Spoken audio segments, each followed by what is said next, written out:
안녕하세요. 국제지역연구센터 똘레랑스 특강에 오신 여러분들을 환영합니다. 저는 국제지역연구센터 연구교수 이은경입니다. 네, 오늘 이 자리에 참석해 주신 여러분들과 지금 현재 유튜브 채널 한국외대 똘레랑스를 통해서 시청하고 계신 여러분들께 감사의 말씀 전합니다. 일주일간의 인문주간 축제의 마지막 날입니다. 그 피날레를 장식하실 이현우 서평가님을 모셨는데요. 특강에 앞서서 잠시 안내 말씀해드리겠습니다. 특강이 끝나고 나면 질문을 받는 시간이 있습니다. 질문이 있으신 분들은 손을 들어주시면 저희 조교가 마이크를 건네줄 것입니다. 마이크를 건네받은 다음에 질문을 하시면 되겠습니다. 질문이 어느 정도 정리가 되면 제가 이 특강을 마무리하는 멘트를 할 텐데요. 그리고 난 다음에 저희 공지드렸는데 사전에 수강 신청을 하신 분들이 있습니다. 그 분들을 대상으로 해서 추첨을 해서 세 분에게 서평가님이 쓰신 책을 선물하도록 하겠습니다. 오늘 특강에 모신 이현우 서평가님은 책을 조금 읽어본 분이라면 또는 인문학에 잠시라도 빠져본 적이 있는 분이라면 아마 성을 모르는 분은 없을 거라고 생각합니다. 비단 학생뿐만 아니라 저희 같은 선생님들한테도 상당히 의미 있는 분인데요. 왜냐하면 많은 분들이 이분의 쓰신 책을 통해서 소양을 키웠고 또 뿐만 아니라 이분이 추천하시는 도서를 보고 자랐습니다.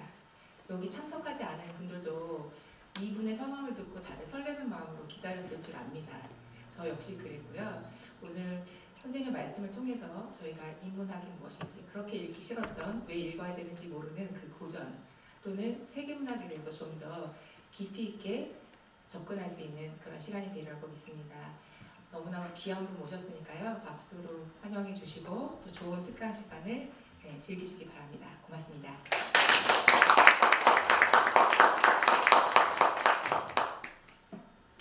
네, 제가 대학 강의를 몇 년 전부터는 뜸하게 하고 있는데 더구나 코로나 이후에는 대면 강의는 처음 이곳에서 진행하게 됐습니다. 조금 어려운 시간인데 여기 실제 참석하신 분들 굉장히 감사를 드리고, 강의 주제는 이제 사실 오픈돼 있었는데 제가 여러 세계문학 작가 작품들에 대한 강의를 주로 해오고 있어서 다 가능하다고 말씀드렸는데 조금 너무 전문적이지 않은 그런 주제였으면 좋겠다고 하셔가지고, 그래서 그런 주제가 이제 세계문학이고 그다음에 뒤에 붙인 건 이제 어떻게 읽을 것인가 그렇게 해놨는데, 실제 강의 자료는 또 그렇지가 않습니다. 세계문학과 관련된 좀 어려운 문제들이 있기 때문에 그런 문제에 대해서 좀 잠깐 말씀드린 다음에 그 다음에 조금 쉽게 우리가 생각할 수 있는 그 세계문학 고전을 어떻게 읽을 것인가 그런 부분에 대해서 제 견해를 말씀드리겠습니다. 강의 자료는 그냥 참고하시면 됩니다. 아무것도 없으면 못 적어서 제가 보내드린 거여서 세계문학과 관련해서 좀 어려운 문제라고 하는 거는 이 개념 문제예요. 우리는 세계문학이라고 하고 영어로 워드를 그렇죠 이렇게 저는 그렇던데 이 개념이 사실 고정되어 있지 않기 때문에, 그래서 세계문학이라는 말로 우리가 뭔가 대화를 나눌 때도 뭔가 공통된 어떤 상이 있어야 되는데 그래서 소통이 될 텐데, 사실 그게 정확하게 서로가 그 세계문학이라는 말로 전달하고자 하는 바가 다 그런 맞는지 일치 하는지 궁금합니다. 다양하게 정의될 수 있기 때문에 그렇습니다. 가장 흔하게는 이제 이게 세계의 문학 이라는 의미도 거짓말을 못하는 가능한데, 이게 세계 각국의 문학의 총합이에요. 그런 의미에서 세계문학이 있기 때문에. 그리고 이런 의미에서의 세계문학을 다룬 세계문학사도 있습니다. 앤솔로지로 보통 나와 있는데 영어권에서 나와 있는 거 보면은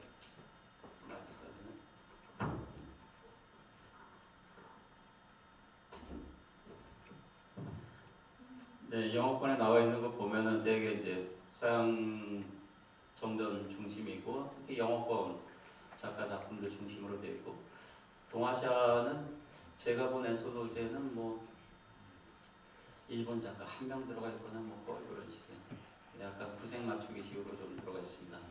그걸 근데 제목은 이제 월드 리터러처라고 말을 써요. 그리고 이제 각 지역별 국가별로 이제 그 대표작들 이렇게 쭉 모아놓고 있습니다. 이 세계 문학이 가능해요. 그 다음에는 이제 세계 문학 고전 월드 클래식 이런 의미에서의 또 세계 문학도 있습니다. 이거는 이제 존재하는 문학의 총합이에요. 세계 문학이라는 것 자체가. 월드 클래식은 좀 선별된 겁니다. 선별된 목록. 그런 의미에서 세계 문학 전집이라고 할 때도 이제 보통 이 개념을 갖다 씁니다. 근데 여기 목록 보면은 국내에서 출간되는 세계 문학 전집도 마찬가지인데 최근 작들도 있어요. 그러니까 90년대, 2000년대 작품들도 있습니다. 그게 과연 클래식에 부합하는지 그건 조금 내기예요. 이 클래식이란 말 자체가 이제 오랜 세월을 이렇게 버텨왔다는 그 뜻이 좀 들어가 있는데 이제 뭐 10년도 안 된 한 세대도 안 된 그런 작품들이 클래식에 부합하는지 그 리스크가 좀 있다고 생각합니다. 나중에 달라질 수도 있기 때문에 우리도 마찬가지인데 10년 전에 20년 전에 중요한 작품이 지금 잊혀진 작품들도 있어요. 뭐 베스트셀러 같은 경우가 그렇긴 하지만 작가들도 다 마찬가지입니다. 그런 면이 있고 또 다른 면은 이제 그 완전히 망각됐다가 고전 작가로 재발견되는 사례들도 있기 때문에 세계문학사에 그런 사례들이 상당히 있습니다. 두드러진 사례는 이제 허먼 멜빌 같은 작가, 미국 문학사에서 멜빌이 19세기 대표 작가이고 1891년에 죽습니다. 91년에 죽는데 30년 뒤에야 재발견돼요. 1920년대였어요. 그리고 미국 정전 작가로 편입됩니다. 모비딕 같은 작품을 염두에 두면 모비딕이 1851년작인데 그럼 70년 뒤. 지금은 이제 미국 문학의 핵심 고전이에요. 그렇지만 작품이 발표되고 70년 동안 읽은 사람도 몇 사람 없어요. 그런 식으로 완전히 잊힐 수도 있기 때문에 동시대에도 그럴 가능성이 있는가? 지금은 조금 좀 드물겠지만 그렇게 되기는 그럼에도 불구하고 아예 뭐 불가능하지는 또 않을 수도 있습니다. 그러니까 지금 동시대 우리 곁에 있지만 우리가 제대로 알아보지 못한 고전, 먼 미래에 이런 이제 재평가될 만한 그런 고전이 가능하기 때문에 어쨌든 이게 이제 세계 고전입니다. 그 다음에 먼저 말씀드려야 되는 거긴 했는데 이 외국 문학이라는 의미로도 있어요. 세계 문학이라는 게 이게 이 세계 문학이라는 개념이 자연스러운 것도 아니고 그 다음에 그러니까 원래 그 자기의 어떤 그 개념으로서 확고한 자리를 갖고 있는 그런 개념이 아닙니다. 조금 불안정한데 좀 이따 더 말씀드리고 보통 그 유럽에서는 러시아도 마찬가지인데 그 문학을 구분할 때 자국 문학하고 외국 문학 이렇게 나눕니다. 그냥 그걸로 충분해요. 그러니까 프랑스 그에서는 그냥 프랑스 문학, 프랑스로 쓰인 문학. 프랑스는 또 좀 세분하는데 프랑스 작가가 프랑스어로 쓴 문학 이게 순수한 프랑스 문학이에요. 외국 작가인데 혹은 이제 외국 망명 작가가 프랑스어로 쓴 문학 이건 순수하진 않아요. 프랑스 문학, 순수 프랑스 문학으로 분류되지는 않고 약간 좀 따로 분류합니다. 외국 문학 쪽으로 이렇게 갖다 놓는데 그 다음에 말 그대로 외국 문학은 이제 번역 문학, 번역된 문학 있어요. 근데 번역 문학의 비중이 적어요. 영국이나 프랑스 같은 경우에는. 그리고 이제 그런 걸 이제 세계 문학이라고 부릅니다. 그러니까 이거는 우리 식으로 얘기하면 이제 우리가 쓰는 개념으로는 세계 음악하고 비슷해요. 세계 음악이 그 영미의 팝 음악 빼고 나머지 음악을 나머지 음악을 세계 음악이라고 그래요.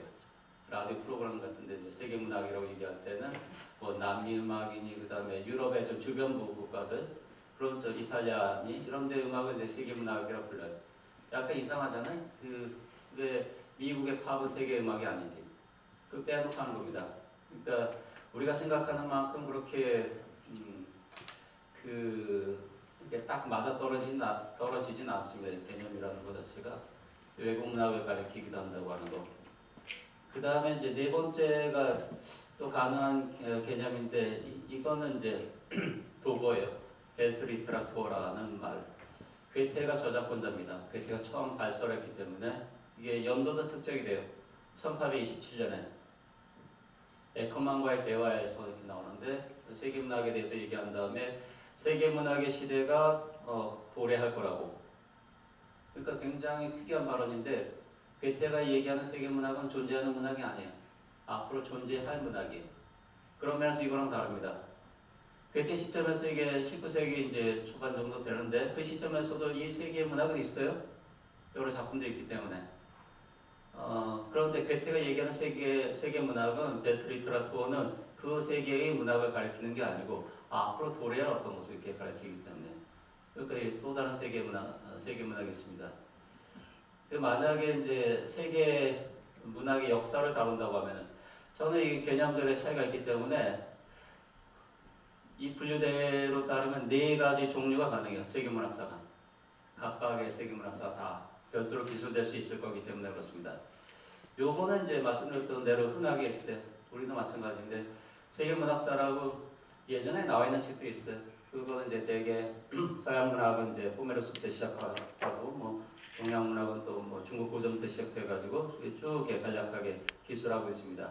그래서 세계문학사라고 이렇게 불러요. 그걸 조금 다르게는 이제 세계 고전의 어떤 역사도 있어요. 이게 이제 세계 고전 칼렌더도 있고. 그래서 이제 여기 세계문학 그 전집에 들어가 있는 작품들 기준으로 해서 이제 세계문학의 연보 같은 것도 나옵니다. 그것도 구성될 수가 있기 때문에. 그다음에 이거는 좀 다른 문제죠. 이건 이제 외국문학이기 때문에 그 각각의 뭐 개별적인 외국문학사 정도가 가능하겠죠. 우리 기준으로 하게 되면 뭐 미국 문학사, 영국 문학사, 일본 문학사 이런 식으로 가능할 거기 때문에. 근데 문제적인 건 요 세계문학입니다. 괴테가 얘기했던 세계문학. 그 괴테가 미래 시점으로 얘기했는데 괴테에게서 미래 시점이었는데 이게 도래했는지 그 사이에 아직도 미래인지 이런 것부터 좀 따져봐야 됩니다.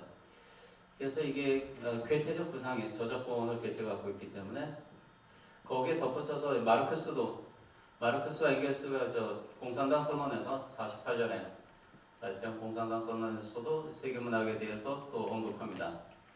이게 하나의 그 단일한 세계 시장이 형성되게 되면은 그 이제 그 자본주의 발전 단계에 따라서 그에 따라서 그 새로운 유형의 그 세계 문학이 가능할 거라는 전망을 내놓고 있어요. 이 마르크스가 얘기하는 시점에서도 이 미래의 문학이에요. 꼭 그렇게 될 거고 그런 문학이 등장할 거라고 하는 거. 이게 이제 그 약간의 뭐 견해 차이는 있어 보여. 그 방점의 차이는 좀 있는데 또 이제 난점 중에 하나는 자세하게 얘기하진 않았어요. 마르크스도 세계문학에 대해서 자세하게 해명한 건 아니고 괴테도 간략하게 그 몇 가지 언급을 한 것에 불과하기 때문에. 근데 그 위에 이제 이게 괴테 마르크스 프로젝트가 됩니다. 괴테와 마르크스의 그 세계문학에 대한 구상, 비전 같은 거기 때문에. 그리고 이게 그래서 개념이 영어 월드 리터러처 같은 경우에는 2가지 의미를 다 갖고 있어요. 그러니까 이걸 가리키는 월드 리터러처. 그래서 여기 하버드 대학을 중심으로 해서 그 세계문학 연구팀 같은 게 있습니다. 그 세계문학사 책들도 계속 나오고 있고 이런 관점에서 이렇게 보는 겁니다. 근데 이런 관점의 세계문학사도 가능해요. 이거는 그런데 존재하는 거 아니고 이제 시도해 봐야 되는 겁니다. 제가 이제 이런 문제 조금 관심이 있어서 그래서 지금 서두에 말씀드렸는데 근데 이게 여기 계신 분들에게도 다 일반적으로 이렇게 재미있을 법한 문제 같지는 않습니다. 제 경험상 이런 주제를 몇 번 강의를 해봤는데 반응이 썩 좋진 않아요. 이게 공유도 가능한 그런 주제 같지는 않습니다. 근데 일단은 다양하다고 하는 거. 세계문학이라는 개념 자체가 좀 복잡하고 그래서 어떤 작품을 그러니까 우리가 세계문학이라고 서로 대화 나눌 때 코드가 있어가지고 코드를 맞춰야 돼요. 내가 1번 세계문학을 얘기하는 거다, 2번 얘기하는 거다 이걸 좀 맞춰야 됩니다. 그리고 세계문학 이런 개념을 쓸 때 이거는 좀 희소한 사례. 유럽 그러니까 다른 외국에 나가서 이제 세계문학이라고 얘기할 때는 보통 요 3가지 정도로 끝납니다. 이런 의미 정도로 끝나고 이걸 가르치지는 않습니다. 그리고 세계문학의 의의나 지분 자체가 그렇게 크지는 않습니다. 대학의 학제적으로도 그래요. 세계문학과가 따로 있지는 않습니다. 세계문학 협동 과정이 있는지 그런 거 없어요. 대학에 있는 거는 이제 비교문학 정도는 있어요. 비교문학 협동 과정 같은 거 있습니다. 비교문학하고 컴패러티브 리터처는 이게 세계문학하고 좀 경합적인 개념이에요. 그리고 이제 미국 같은 경우에는 대학원에서 이제 비교문학을 다루는데 세계문학은 학부 뭐 교양에서 조금 다르구나. 근데 이런 정도로 다릅니다. 이렇게 다루는 건 아니고. 그래서 이게 말씀드린 이제 독일산이고 이런 관심이 그렇게 널리 공유되고 있는 건 아니라고 하는 거. 근데 우리는 조금 예외적으로 이제 이 주제를 좀 진지하게 다룹니다. 이거는 담론적으로는 창작과 비평 같은 곳에서 이 문제를 계속 좀 다뤄왔어요. 백낙정 선생 같은 분도 아주 초기부터 평론집 제목이 계속 민족문학과 세계문학에 민족문학과 세계문학 1, 2, 3, 4 이렇게 나갑니다. 민족문학은 뭐 키워드가 된 건 당연한데 자연스러운데 세계문학을 키워드로 하는 건 조금 특이하기 때문에 좀 이례적입니다. 근데 그분 입장은 이제 민족문학하고 세계문학을 거의 등식화해요. 올바른 민족문학이 올바른 세계문학인 걸로 이렇게 봅니다. 근데 민족문학과 세계문학의 관계는 그렇게만 정리될 수 있는 건 아니고 또 여러 이제 유형이 이렇게 가능합니다. 거기까지 잠깐 말씀드리고 강의 자료에 있는 내용이긴 한데 이 세계문학의 개념과 관련해서 무엇이 세계문학인가 여기 괴테나 마르크스가 좀 오늘 때긴 했지만 자세하게 해명하고 있지는 않기 때문에 그게 이제 과제예요. 어떤 개념을 잘 이해하려고 하면은 짝 개념이 좀 필요합니다. 비교해 볼 필요가 있기 때문에 가장 많이 이제 맞대응되는 게 여기 연구자들 사이에서 이제 비교문학하고 많이 비교해요. 세계문학이라고 하는 건 둘 사이에 어떤 차이가 있는가 이런 걸 조금 전문가들 사이에 이제 논의 주제이긴 한데 제쳐놓으면 이제 주로 이제 이 민족문학이라고 하지만 이제 더 흔하게 쓸 수 있는 표현은 국민문학이에요. 국민문학, 민족문학. 근데 이거 원래 그냥 같은 단어 번역입니다. 네이션의 번역이기 때문에. 그러니까 내셔널 리터러처를 이제 민족문학이라고도 번역하고 국민문학 이렇게도 번역합니다.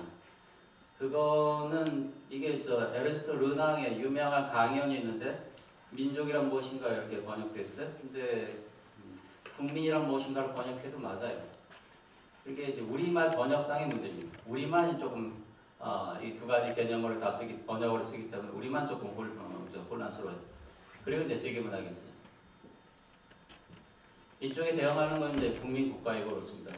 우리가 국민국가라는 말도 쓰고 이제 민족국가라는 말도 쓰는데 거기에 상응하는 문학은 이제 민족문학, 국민문학이라고 그럽니다. 그리고 그런 수준을 넘어서는 트랜스내셔널한 어떤 문학을 이제 가리켜서 세계문학 이렇게 부를 수도 있어요. 그런데 이제 관계를 이제 어떻게 이해할 것인가 하는 문제가 있는데 이것도 이제 여러 가지 입장이 가능합니다. 그러니까 이 등가적으로 이 한 가지 입장에 민족문학이 최선의 민족문학이 그 자체로 최선의 세계문학이라고 보는 관점 이게 한 가지 관점입니다. 그럼 이거는 이제 견적이 조금 적게 나와요. 왜냐면 이거는 고려할 필요가 없기 때문에 민족문학으로서 어떤 탁월한 성취를 우리가 거둘 수 있다고 한다면 그 자체로 그게 이제 세계문학의 의의를 이렇게 갖게 됩니다. 이게 등식화되기 때문에 이게 한 가지. 다른 한 가지는 뭔가 다르게 보는 겁니다. 그래서 이런 관점에서 오늘 이제 민족문학은 그 자체로 민족문학이라는 사실만으로 세계문학이 아니에요. 세계문학이 미달하고 거꾸로 세계문학은 민족문학으로 환원될 수가 없어요. 둘은 이제 차이가 있기 때문에 차이가 있고 세계문학은 이 민족문학의 한계를 넘어설 때 가능한 걸로 이렇게 설정할 수가 있습니다. 이거는 대립적이에요. 이거하고 거의 정반대적 입장입니다. 강의 자료에서는 제가 종교 문제를 갖고 공동체의 종교와 이제 세계 종교를 구분한 사례가 있는데 그 사례를 이제 문학에도 적용할 수 있지 않을까 해서 이제 조금 적어놨는데 참고하실 수가 있습니다. 그런 경우에 어떤 민족 종교 같은 게 있을 수가 있어요. 근데 그 민족 종교가 그 자체로 세계 종교가 될 수 있는가? 이 세계 종교로서 보편성을 획득할 수 있는가? 거기에 대해서 질문할 수가 있습니다. 그런 관점에서 보면 민족 문학은 그 자체로 그러니까 이 민족 종교는 그 자체로는 세계 종교에 미달해요. 우리 가끔 그런 거 할 때가 있는데, 그 조찬 뭐 기도회 같은 거 있어요. 이건 뭐 불교계도 할 수 있고 기독교계도 할 수가 있습니다. 모여서 국가 장래를 위해서 기도할 수가 있어요. 너무 편향적이잖아요. 우리 잘 되게 해달라는 거는 상대적 의미이긴 하지만 남들은 잘 되면 안 되잖아요. 약간 편향적이기 때문에 그렇습니다. 이게 대학 입시 때 다음 달인가 그렇죠. 이게 학부모들이 뭐 기도도 하고 막 그러는데 대학 붙여달라고. 자기 자녀가 붙으려면 남의 아이가 떨어져야 되잖아요. 그러니까 그렇게 좀 편향적이라는 거예요. 그게 이 세계 종교 내지 세계 문학에 합할 수 있는가에 대해서 이 편향적이기 때문에 이제 민족 문학이나 이제 민족 종교가 갖는 어떤 한계라고 생각이 됩니다. 그런 관점에서 보면 둘은 결코 일치할 수가 없어요. 그걸 넘어설 때 이 세계 문학, 세계 종교가 될 수 있기 때문에 이게 이제 한 가지 관점입니다. 한 가지 관점이고, 근데 뭐 이렇게 대립적으로만 또 볼 수 있는 건 아니고 이것도 연속적인 걸로 볼 수도 있지 않을까? 그 관계 설정을 이렇게 할 수가 있어요. 그러니까 민족 문학과 세계 문학이 반드시 대립하는 건 아니고 그렇지만 이게 어떤 서로 연결될 수도 있어가지고 이 단계에서 이쪽으로 이렇게 넘어갈 수도 있는 걸로 그렇게 또 설정할 수도 있습니다. 그래서 제가 보기에는 어쨌든 세 가지 입장이 가능한 걸 봅니다. 둘의 관계 설정에 있어서 어떤 결론이 있는 건 아니고 제가 말씀드리고자 하는 건 이 세 가지 입장이 있다고 하는 거.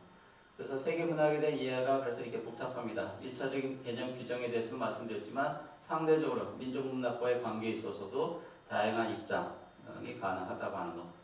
그래서 이게 좀 변적이 많이 나옵니다. 그래서 단순하게 세계 문학을 어떻게 읽을 것인가 라는 질문을 던질 때에도 어느 세계 문학 이게 그걸 특정하고자 하면 일이 복잡해진다고 하는 거.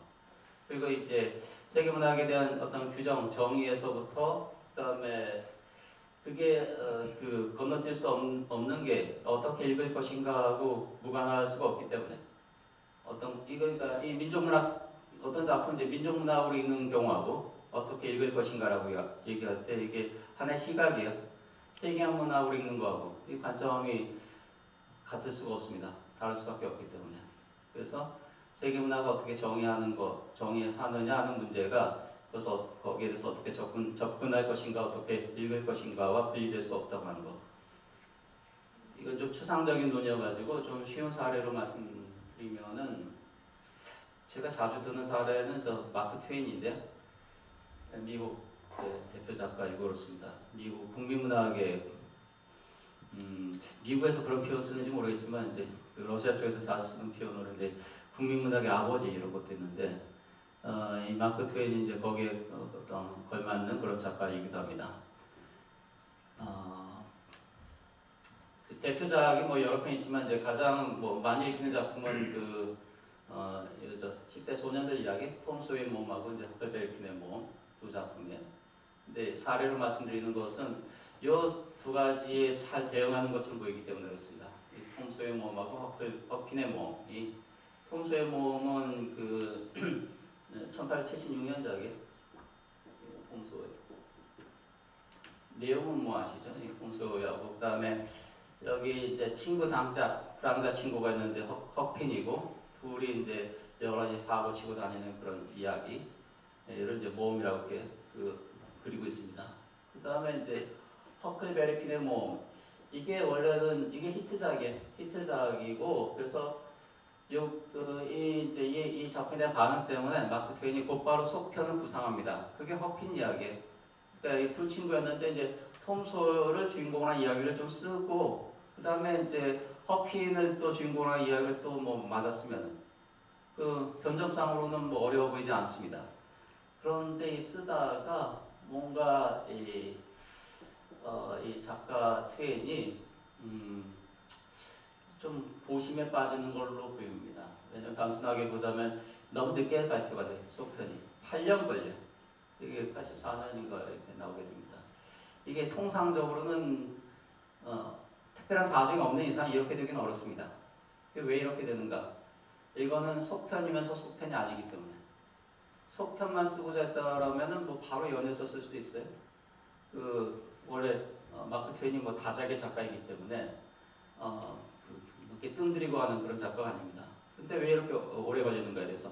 그리고 다른 시간도 비슷해요. 그러니까 12살에서 한 14살 사이 얘기.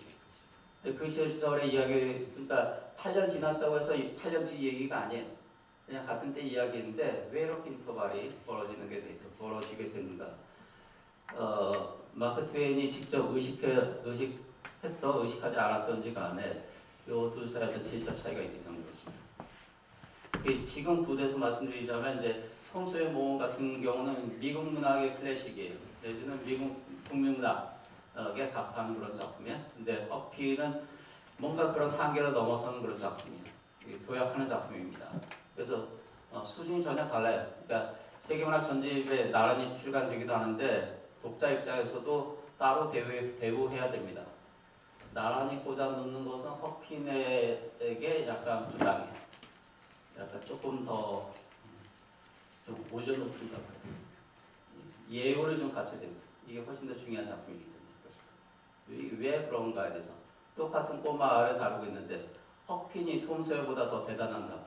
그렇진 않고 작품에서 뭔가 다른 내용이 다뤄지고 있기 때문에 그렇습니다. 여기 톰 소의 모험은 이제 이 톰과 헉의 이야기예요. 그런데 허클베리 핀의 모험은 톰도 나와요. 톰은 나오는데 앞에 잠깐 나오고 뒤에 잠깐 나옵니다. 근데 이게 좀 재밌게 되는데 톰만 등장하면은 헉은 조연이에요.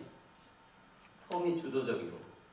그러니까 두 친구가 있다 하더라도 이게 항상 주도하는 친구가 있어요. 톰이 항상 주도하고 그 다음에 헉은 뭐 약간 따라다니는 인물이에요. 여기 초반에 그렇게 돼 있어요. 그 다음에 이제 후반에도 그렇게 돼 있어요. 그러니까 톰이 등장하자마자 이제 헉은 다시 들러리가 됩니다. 자기 작품인데 허클베리 핀의 모험인데 그래서 정확하게 이 작품 구성을 보면은 허핀의 모험이긴 하지만 이 톰 소의 모험으로 둘러싸여 있어요. 앞부분하고 뒷부분. 톰만 등장하면 무조건 톰 소의 모험입니다. 그래서 이 작품에서 허핀의 모험은 요거 빼고 요 안에 들어가 있는 걸로. 요 안에 들어가 있는 게 허핀의 모험이에요. 그래서 이 작품 안에도 이 질적인 차이가 있어요. 이 톰의 모험하고 허핀의 모험 간에 어떤 차이가 있기 때문에. 여기 헉의 모험의 핵심은 뭐냐면 헉이 이제 아버지한테 납치당했다가 이제 오두막에 갇혀있다가 탈출합니다. 아버지는 술주정뱅이. 톰이 이제 톰하고 헉하고 이제 이 이야기에서 이제 강도들이 보물상자를 이제 동굴에서 자기들이 찾고 이들이 이제 소유권을 갖게 돼요. 그래서 장래가 다 보장이 됩니다. 이 톰 소유하고 허피는 만 20살만 되면은 이제 그걸 이제 자기 재산에 대한 처분권을 갖게 돼요. 그때까지는 이제 보호자의 보호를 받게 됩니다. 근데 아버지가 이제 술주정뱅이인데 아들 방치하고 있다가 헉에게 이제 그런 재산이 있다는 얘기를 전해 듣고서 그걸 요구해요. 자기가 친권자라고 해서 그걸 요구하는데 그 요구가 들어지지 않으니까 이제 자기 아들을 납치합니다. 협박하기 위해서. 그런 아버지한테 도망쳐 나오는데 그때 흑인 노예 한 명도 짐이라는 흑인 노예가 있는데 짐도 이제 도망쳐 나와서 맞닥뜨리게 돼요. 미시시피 강에서. 두 도망자인데 두 도망자가 집에 갈 수가 없어가지고 거기 뗏목 생활을 하게 돼요. 이 뗏목 생활을 한동안 같이 하게 됩니다. 그래서 둘이 이제 서로 우정을 나누게 돼요. 나이 차이는 부자지가 아니에요. 근데 이게 부자지정이 아니고 친구 간의 우정입니다. 한 명은 이제 백인 소년, 약간 긴가민가 백인이에요. 근데 여기 짐은 흑인이에요. 브라운자 백인입니다. 이 헉은. 근데 이 두 인물이 그런 어떤 차이, 인종적 차이, 신분적 차이에도 불구하고 서로 돈독한 우정을 나누고 짐도 이제 헉한테 그렇게 얘기하는데 네가 나의 가장 진정한 친구다, 가장 좋은 친구다 이런 얘기도 하게 돼요. 근데 문제는 이제 나중에 짐이 도망노예이기 때문에 짐은 왜 도망치냐면 이제 자기 주인이 그 노예상하고 이제 하는 얘기를 듣는데 이 남부로 이제 팔지도 모른다는 그 얘기를 이렇게 들어요. 여기 미시피가 이제 노예 지역인데 그 북부 쪽에서 자유주도 있었을 때요. 근데 그 밑으로 내려가게 되면 이제 최악의 그 노예주들이요. 그 흑인 노예들이 잔혹하게 혹사당하고 막 죽어나가는 그런 지역입니다. 거기에 대한 이제 공포 때문에 여기서는 이제 마음씨 좋은 그 백인 주인이어가지고 그럭저럭 잘 살고 있어요. 근데 그렇게 팔아 넘겨질지도 모른다 공포 때문에 이제 집을 나온 겁니다. 그래서 현상금이 붙어요. 현상금이 붙어가지고 허기 이제 고민을 하게 돼요. 왜냐면 이게 그 노예가 이제 노예제 시대는 그 주인의 사적 소유였기 때문에 작물이에요. 이게. 그 작물 취득제처럼. 그리고 이게 남의 물건인데 그 소재지를 알고 있는데 그 신고하지 않아도 이게 그 죄가 됩니다. 그렇게 학교에서 배워요. 그리고 교회에서도 그렇게 배웁니다. 그래서 이 헉이 만약에 이걸 자기가 그러니까 이 주인 아줌마가 있는데 헉이 잘 알아요. 그래서 알려주려고 하는데 그렇게 하지 않으면 자기가 죄를 짓는 게 되기 때문에 그래서 이제 잠시 고심하게 됩니다. 그래서 편지까지 써요. 그 짐의 소재를 알려준 편지까지 씁니다. 그런데 또 이제 짐과 같이 보냈던 시간들이 떠올라요. 그 시간 같이 했던 시간이 있고 그다음 짐이 자기에게 보여준 호의에 대해서 신뢰에 대해서 또 생각하게 돼요. 자기를 그렇게 믿어주고 또 친구로서 그렇게 자기를 좋아했는데 그 친구를 짐은 지금 이제 배신하려고 하는 거기 때문에 그래서 무엇을 더 우선시할 것인가에 대해서 이게 고뇌에 빠졌던 헉이 요 장면이 이제 몇 페이지에 걸쳐서 나오는데 이거는 거의 햄릿의 고뇌에 방불하다고 생각합니다. 셰익스피어 작품에서 햄릿이 사느냐 죽느냐 하면서 이제 그 독백하는 장면 거기에 견줄 만한 인문학사적 장면입니다. 그리고 마침내 헉이 썼던 편지를 이렇게 푹 찢으면서 그렇게 중얼거려. 그래 지옥에 가겠다 이렇게. 그러니까 헉을 짐을 배신하지 않겠다라는 겁니다. 이게 이제 이 작품의 하이라이트적인 장면이에요. 이런 거는 옆에 톰이 있었더라면 전혀 가능하지 않습니다. 톰은 이게 굉장히 장난이 심하기도 한데 또 뭐 머리도 잘 돌아가고 그래서 아마 크면은 펀드 매니저 같은 거 하지 않을까 싶어요. 그 백인 중산층으로 뭐 그냥 무탈하게 잘 성장하지 않을까, 잘 살아가지 않을까. 그와는 이제 다른 세계를 이제 보여주는 게 헉입니다. 헉과 이 짐의 연대가 이 작품의 핵심이에요. 이거는 톰스의 모험에는 없어요. 이 작품에는 있고 이게 세계문학이라는 겁니다. 이게 미국 국민문학이라고 하면 그래서 국민문학에서 이 세계문학으로 이제 도약하는 것을 보여주는데 그래서 좀 시간이 오래 걸린 거죠. 8년 정도. 아마 쓰는 도중에 마크 트웨인도 처음에 견적은 단순했을 것 같아요. 속편인데 그냥 써주지 하는데 중간에 이제 짐을 등장시키고 그들의 이야기를 쓰다가 작가 트웨인이 발견하게 되는 거 아닌가 그런 생각이. 그래서 작가 트웨인이 그 헉처럼 고심했던 걸 보입니다. 이 헉의 대사를 쓰기까지 그래 지옥에 갈 테다 하고 그것도 이게 헉의 결단이면서 마크 트웨인의 결단으로 보입니다. 이게 세계문학의 어떤 진정한 성취입니다. 세계문학이란 무엇인가의 하나의 표본인데 여기서 헉과 짐의 그 공간, 이 뗏목인데 이게 일종의 뗏목 유토피아입니다. 이 미국 사회 핵심 문제예요. 그 인종 문제는 미국의 흑 역사이기도 합니다. 인종 착취 역사, 흑인 노예제가 종식되는 거는 남북전쟁 이후에 1965년에 가서야 이제 그 흑인 노예제가 이렇게 폐지되게 됩니다. 그 이후에 이게 제도로서만 이제 폐지되고, 근데 인종 문제가 다 해소된 건 아니에요. 지금까지도 현재 진행형입니다.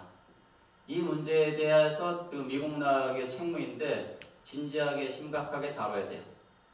이 인종 문제의 어떤 실상, 이 미국 사회의 그 아주 어두운 부분이기도 하면서 그리고 피해갈 수 없는 문제입니다. 이걸 피해가는 문학은 별로 중요하지 않은 문학이에요.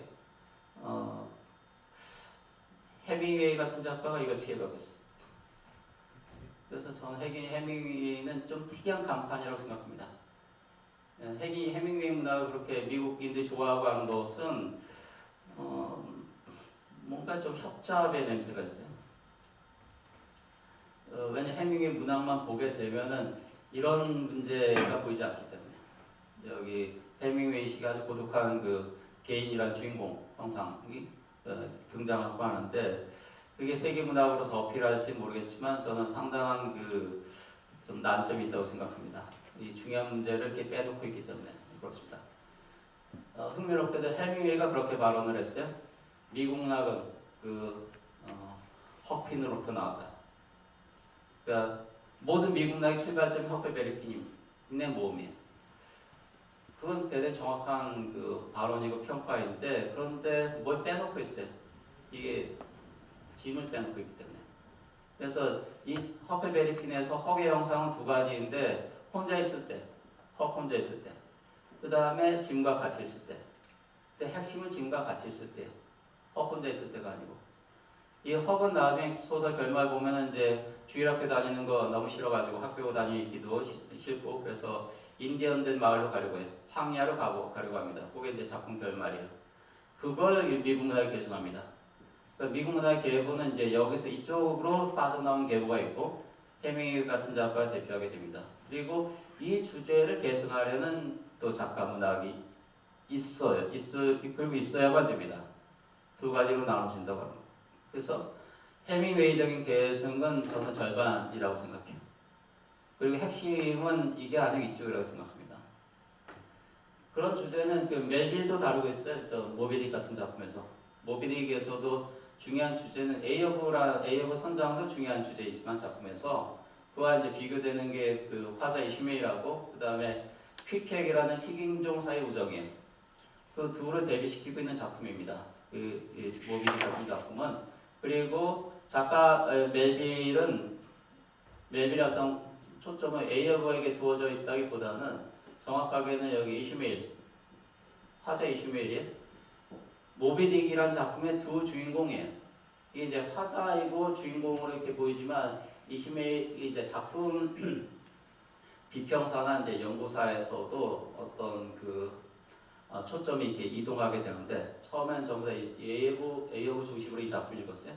그러다가 이제 점점 이제 이슈메일 쪽으로 이렇게 관심이 좀 이동해 오게 됩니다. 그리고 멜빌을 정확하게 이 둘을 대비시키려고 했던 걸 봅니다. 그런데 이 경우에도 이슈메일 혼자가 아니고 이게 이제 평범한 그 화자예요. 이슈메일은 그리고 이제 에이어브는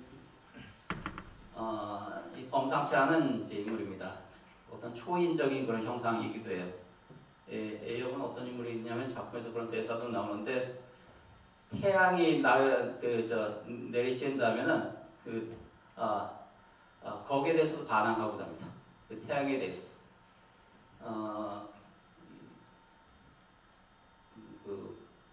평범하진 않은 거죠. 우리가 다 그런 건 아니기 때문에. 태양이 내리쬐는데 우리가 너 지금 시비 거는 거냐? 이렇게 얘기하나요? 에이어브가 그런 인물입니다. 이 흰고래, 거대한 흰고래 이 모비딕이 자기 다리 한쪽을 이렇게 빼앗아 갔어요. 거기에 대해서 이렇게 복수하고자 합니다. 그래서 여기 대서양부터 시작해가지고 저 인도에 거쳐서 남태평양까지 그러니까 지구 끝까지 쫓아갑니다. 그리고 마지막 이제 일전을 이렇게 벌이게 됩니다. 그런 이야기예요. 그런 이야기의 주인공 에이어브하고 평범한 인물 이슈메일을 대비시키는 것인가? 그렇지는 않고 여기도 우정이 있어요. 퀵핵이라는. 이게 초반부에 이제 둘의 우정이 잘 나옵니다. 여기 식인종이에요. 퀵핵은. 그러니까 인종적 타자예요. 여기 짐도 마찬가지예요. 인종적 타자입니다. 그러니까 그 자아와 타자 내지는 주체와 타자. 그 대립과 갈등이 있는데 그 이제 구도 속에서 그런데 이런 작품들은 공통적으로 그들 간의 화해와 우정을 끄집어내고 있어요. 그리고 이런 식의 그 독단적인 개인과 그 장난꾸러기 톰도 있는데 그들과 이제 대비시키게 됩니다. 이게 미국 문학의 위대한 전통이에요. 이런 전통은 미국인들에게 잘 발견되지 않은 걸 이 작품 말씀드렸지만 동시대에 거의 읽히지 않았기 때문에 그 작품 자체가 재발견되는 게 무려 70년 뒤의 일입니다. 이 작품이 시간이 오고 있는가에 대해서 그러니까 모비딕 같은 작품을 읽고 이 문제를 같이 숙고하고 하는 그런 시간이 우리에게 주어졌던가 아니면 그 역시 여전히 미래의 시간인가 저는 그게 세계문학의 시간이라고 생각해요.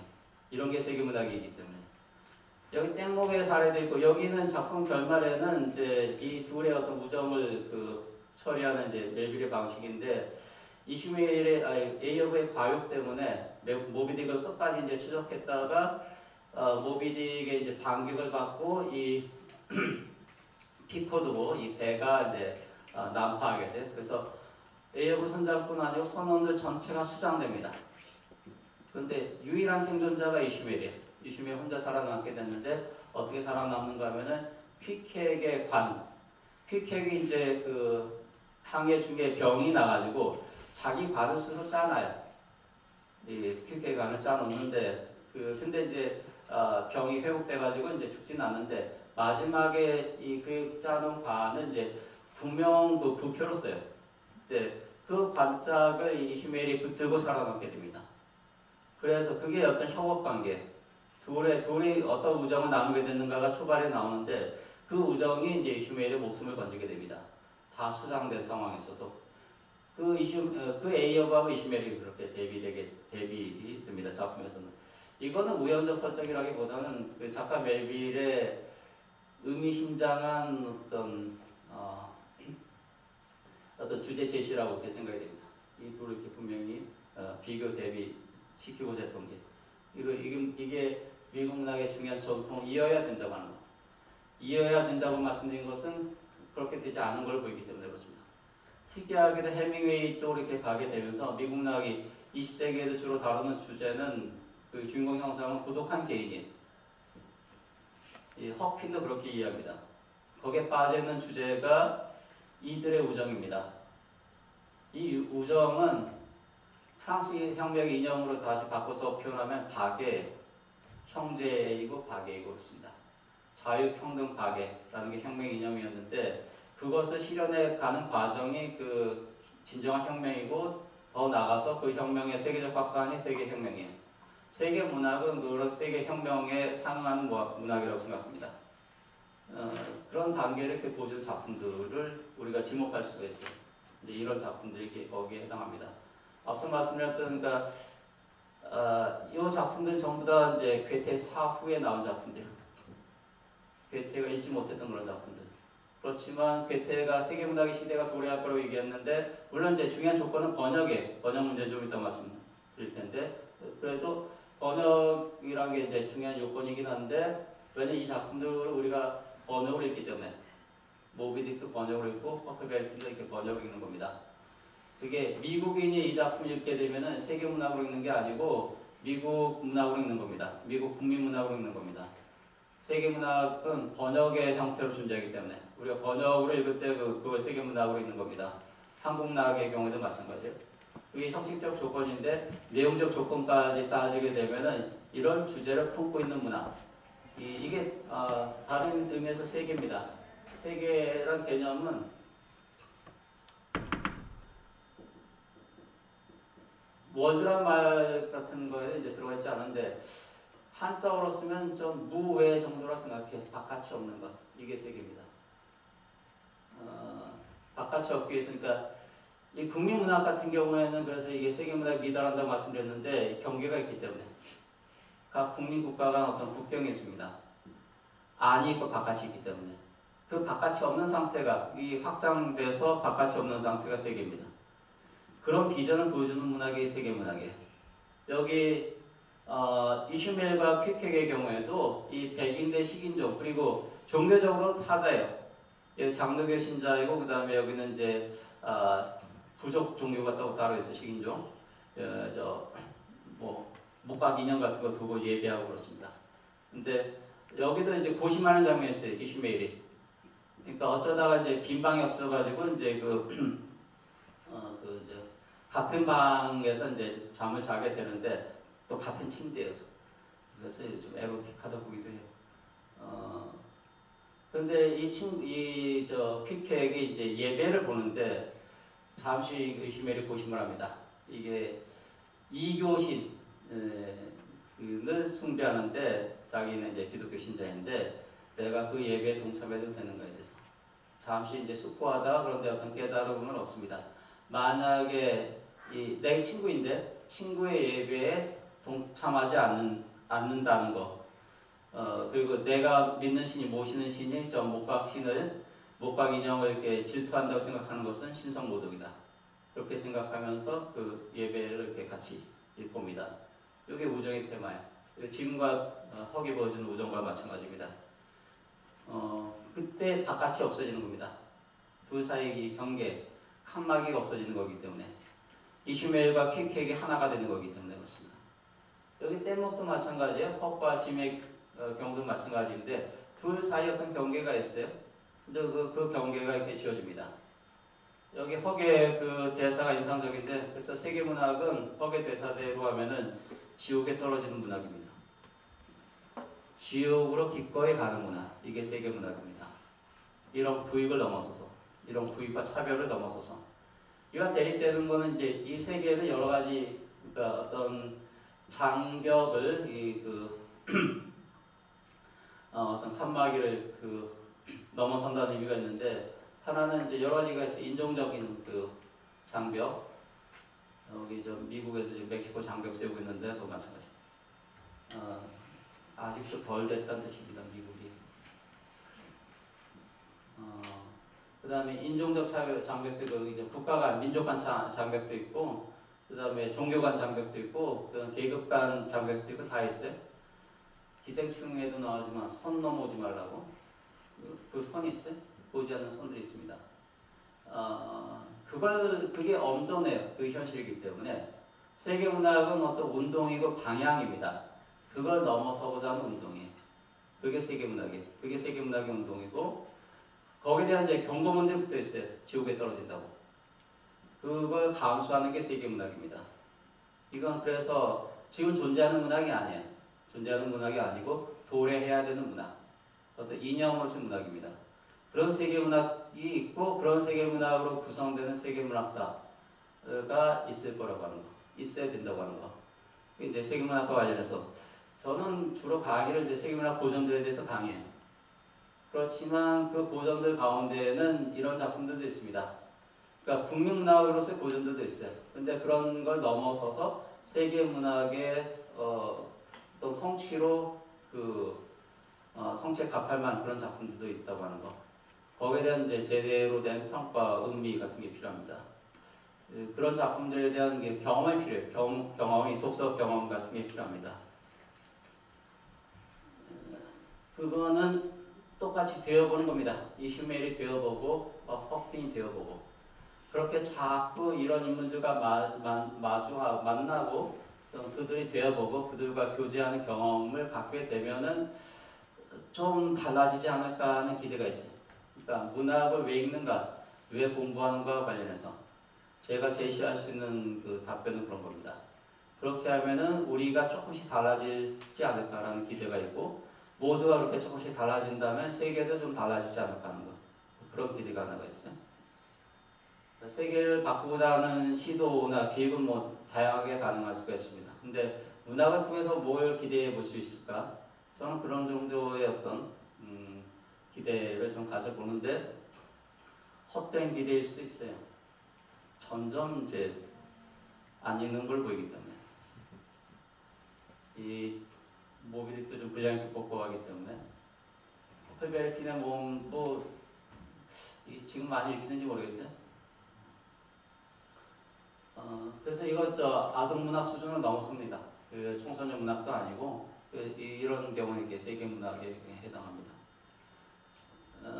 이게 이제 첫 번째 말씀드리고자 하는 주제이고, 그 다음에 제가 사례로는 그 안톤 체호의 단편, 상가 속의 사나 이를 사례로 말씀드렸는데, 그 짤막한 단편이기 때문에 그 내용도 재밌습니다. 그거 조금 읽어보시면 됩니다. 근데 여기서도 나오는 게 이제 이런 그 타자와의 그 만남 혹은 이 교우 이걸 거부할 때 우리가 어떻게 되는가? 그걸 잘 보여주는 사례가 상자 속의 사나이. 상자 속의 사나이 약간 저 사회 풍자적 의미도 갖고 있는데 작품에서 어떻게 제시되냐면은 여기 이제 시골 학교 그리스어 교사입니다. 벨리코프라는 인물이.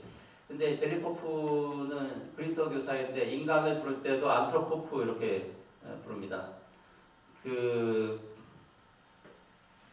추상적인 인간이에요. 실제로 이제 그 안트로포스 이렇게 부릅니다. 실제로 존재하는 인간이 아니고 외출할 때 어떻게 하냐면은 덧신 신고 우산 들고 방안 외출이고 모든 걸 다 이게 차단합니다. 감싸고. 그러니까 어떤 그 현실과의 직접적인 대면도 거부합니다. 피하고자 합니다. 이게 벨리코프라는 인물이야. 문제는 벨리코프만 그런 건 아니에요. 우리도 다 있기 때문에 그렇습니다. 이거 영화 설국열차 같은 경우에 이거 칸막이 있잖아요. 그 앞칸으로 가려갈 때 그 이제 장벽들이 있습니다. 쉽게 넘어갈 수 없기 때문에 건물도 요새 무슨 드라마에도 나온다고. 고층 건물이 있는데 이제 위에 이제 그 갑부들이 살고 저층에는 이제 가난한 사람들이 살고 이런 겁니다. 그 사이에 칸막이가 있어가지고 쉽게 넘어가지 못하는 거. 이게 현실이라고 하는데 그래 이게 현실이지. 이건 이제 현실주의자예요. 세계문학은 세계문학이라는 거 하나 이상이에요. 이런 걸 넘어서고자 하는 어떤 방향성으로서 이걸 극복하고자 하는 것. 이게 세계문학의 이념입니다. 만약에 그렇지 않은 경우에 이제 벨리코프처럼 되는 겁니다. 자기 바깥으로 나가지 않으려고 하는 거예요. 여기 이제 나이가 많아가지고 그 주변에서 이제 그 동료 교사의 이제 누이를 소개시켜줘요.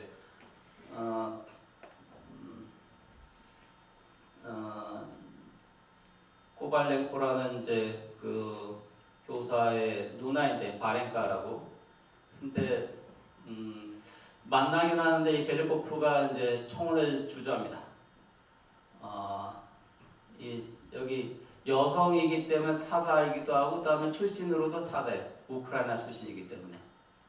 그래서 이 작품도 앞서 이제 타자와의 그 만남과 우정이라는 게 세계문학의 중요한 어떤 모멘텀이라고 말씀드렸는데 그런 기회가 주어져요. 벨리코프에게도. 그런데 앞서 소개해서 이제 짐작할 수가 있지만 이 벨리코프는 감히 이 타자와의 그 만나려고 하지 못합니다.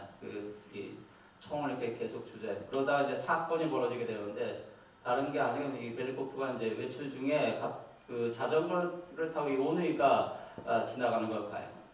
게다가 하하하 웃으면서 이 바렌카가. 그래서 이 벨리코프가 기겁을 합니다. 여자가 자전거를 타다니 그게 공문으로 허용되어 있는 것도 아닌데 하면서 기겁을 하게 됩니다. 그 이제 충격을 받고 그 다음 날에 이제 이 동료 교사 코발렌코를 찾아가요. 항의하기 위해서 이제 주의를 주기 위해서 이렇게 찾아가는데 근데 코발렌코가 아니 그게 무슨 뭐가 대수냐라는 식으로 얘기했대. 그래. 그러니까 또 충격을 받습니다. 그래서 이게 정신이 어질어질해가지고 이제 내려오다 계단에서 굴러떨어져. 그걸 집에 와서 이제 시름시름 앓다가 죽습니다. 그래서 장례식이 치러지게 되는데 사람들이 이제 장례식 가보니까 반속에 벨리코프가 누워있는데 너무 편안한 자세. 여기가 딱 원래 내 공간이 하는 그런 표정을 해주고 있습니다. 비로소 이제 안도하게 되는 걸로. 이게 이제 시사하는 바가 있는데 이게 좀 풍자적이긴 하지만 이 원래 죽어있는 사람이에요. 자기 고향 찾아가는 겁니다. 그러니까 살아 있었지만 죽어있는 것과 다를 바 없는 인간이었다고 하는 거. 근데 작품에서 이 최후의 아이디어인데 이 벨리코프라는 인물이 어떤 인물인가? 자기 안에만 갇혀있는 인물, 자기 세계에만 갇혀있는 인물이었다고 하는 거. 근데 이런 인물은 이제 벨리코프가 한 가지 사례지만 이거는 뭐 현실에서 아무리 그가 학식이 많고 돈이 많고 한다 하더라도 마찬가지입니다.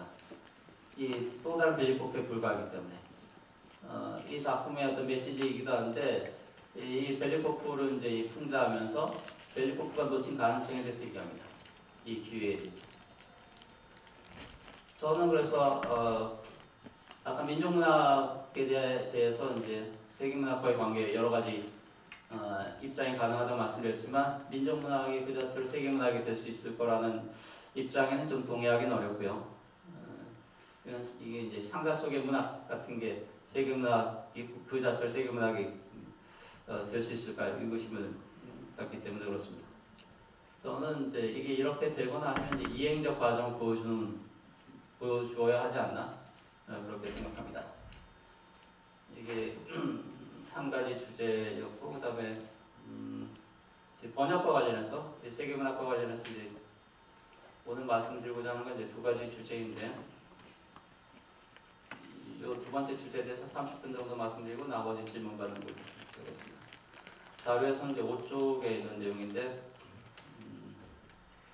제 주장의 핵심은 앞서 말씀드렸지만 세계문학은 번역문학이라는 겁니다.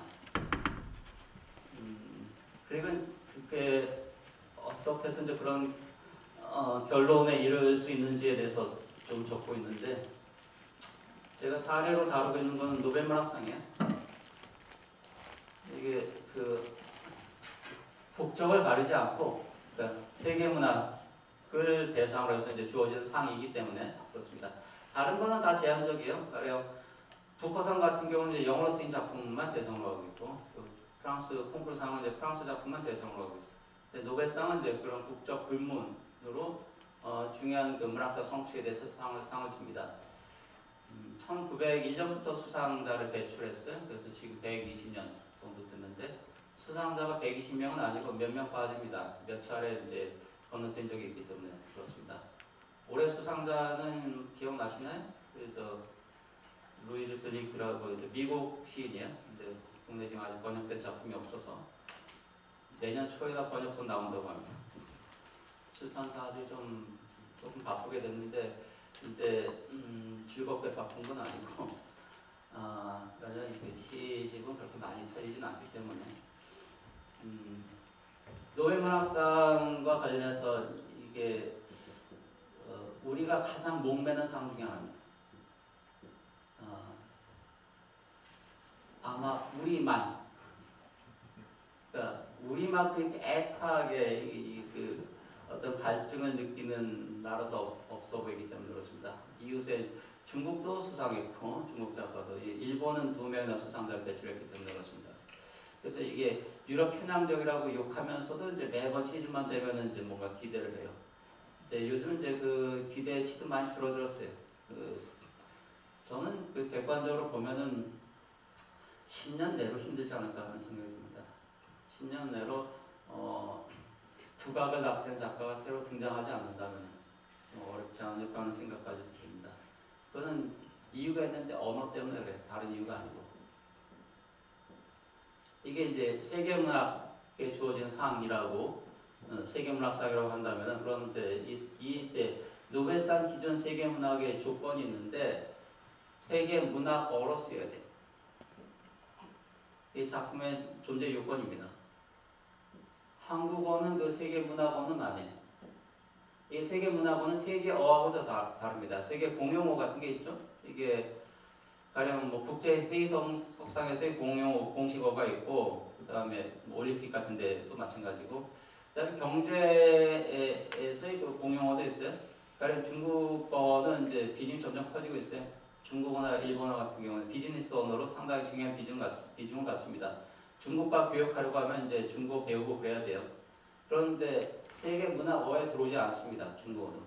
사용 인구가 10몇억, 그러니까 사용 인구 수로 따지면 2번 영어, 스페인어, 중국어 정도가 제일 많을 것 같은데 그렇다 하더라도 세계 문화어에 들어오지 않습니다. 여기 무턱이 높아요. 이 세계 문화어는 1호도 못 들어가요. 그러니까 G7이고 지금은 조금 예전과 같은 위상은 아니지만 어쨌든 일본이 G7 국가이기도 하지만 일본어가 여기에 들어가지는 않습니다. 그런데 노르웨이어는 들어가요. 그쪽에서 주는 상이었어요. 노르웨이 인구가 300 몇십만 밖에 안 되는데 노르웨이어는 들어갑니다. 북부어는 다 들어가요. 같은 동네. 스웨덴어, 핀란드 이런 거 다 들어갑니다. 왜냐하면 노벨상 심사위원들이 있는데 그들이 읽을 수 있는 언어여야 돼요. 한계가 있어요. 그래서 영어, 불어, 프랑스 이런 것까지 들어갑니다. 나머지는 전부 다 그런 언어로 번역돼야 돼요. 그래야지 이 공간으로 들어갈 수가 있어요. 이게 어떤 편파성이에요. 그래서 그쪽 언어로 쓰인 작품들의 상이 더 많이 주어질 수밖에 없어요. 구조적으로. 다른 언어로 쓰인 작품이라고 한다면 번역되기 이전엔 존재할 수 없기 때문에 그렇습니다. 이게 그냥 엄연한 현실이에요. 그러니까 우리가 잘 아는 작가들이 있고 보통 독자들 막 그렇게 막 생각해. 한국 작가 누구누구 있지 않느냐라고 얘기하는데 그건 아무 의미가 없습니다. 번역돼야 돼요. 번역되지 않는 이상 존재하지 않기 때문에 그렇습니다. 그러니까 고은이나 황석영 같은 작가가 노벨문학상 후보로 언급되고 그랬었는데 이들 작가들이 번역됐기 때문에 그렇게 또 번역 사업도 했어요. 그래서 고은 씨는 뭐 스웨덴어로도 번역돼 있어요. 그리고 황석영 작품도 뭐 불어로도 번역돼 있고 여러 언어로 번역됐는데 특히 이제 프랑스 쪽에서 조금 호평을 받고 있습니다. 이승우 같은 작가도 이제 프랑스 쪽에 번역 속에 대해서 이제 좀 반응을 얻고 있고 그래요. 정말 손에 꼽을 정도밖에 되지는 않습니다. 그런 상황에서 이제 바로 노벨문학상을 기대하기 그냥 액면적으로 좀 어렵다고 생각이 됩니다. 이게 현실이기 때문에 그렇습니다. 근데 이 노벨문학상 역사에서 좀 흥미로운 사례가 있는데 자료에서 제가 적은 내용인데 최초의 이제 일본 그 수상 작가 가바타 야스나리가 68년에 수상해. 노벨문학상 수상 작가 강의도 꽤 오랫동안 한 적이 있어가지고 이런 문제에 대해서 좀 생각할 기회가 있었는데 잘 따져보니까 이게 굉장히 중요한 어떤 수상이었어요. 이 의미가 가바타 야스나리가 대표작 설국 같은 작품 있습니다. 요걸 이제 소개한 사람이 이제 사이렌 스테이커라는 미국인이에요. G1파이고 뭐 일어를 굉장히 잘했고 일본 문학 번역 속에 굉장히 공이 많은 그런 인물입니다. 그런데 사이렌 스테이커 회고록에 다 나오는 얘기야. 이 마크 스토리에 대해서. 그러니까 가바타 야스나리 노벨 수상이 어떻게 이루어졌는가에 대해서. 이것도 너무 당연한데 일본 작가가 노벨문학상에 추천받는다 하더라도 번역되지 않으면 아무 의미가 없어요.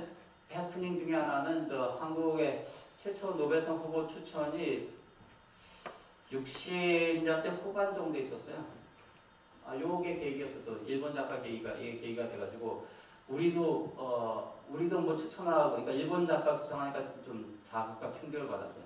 그래서 아마 이듬해인가 그 다음에가 최초 추천이 있었는데 팬클럽에서 이제 추천할 수 있었는데 그때 공식 추천은 아니고 개인 자격으로 이광수를 추천했었어요.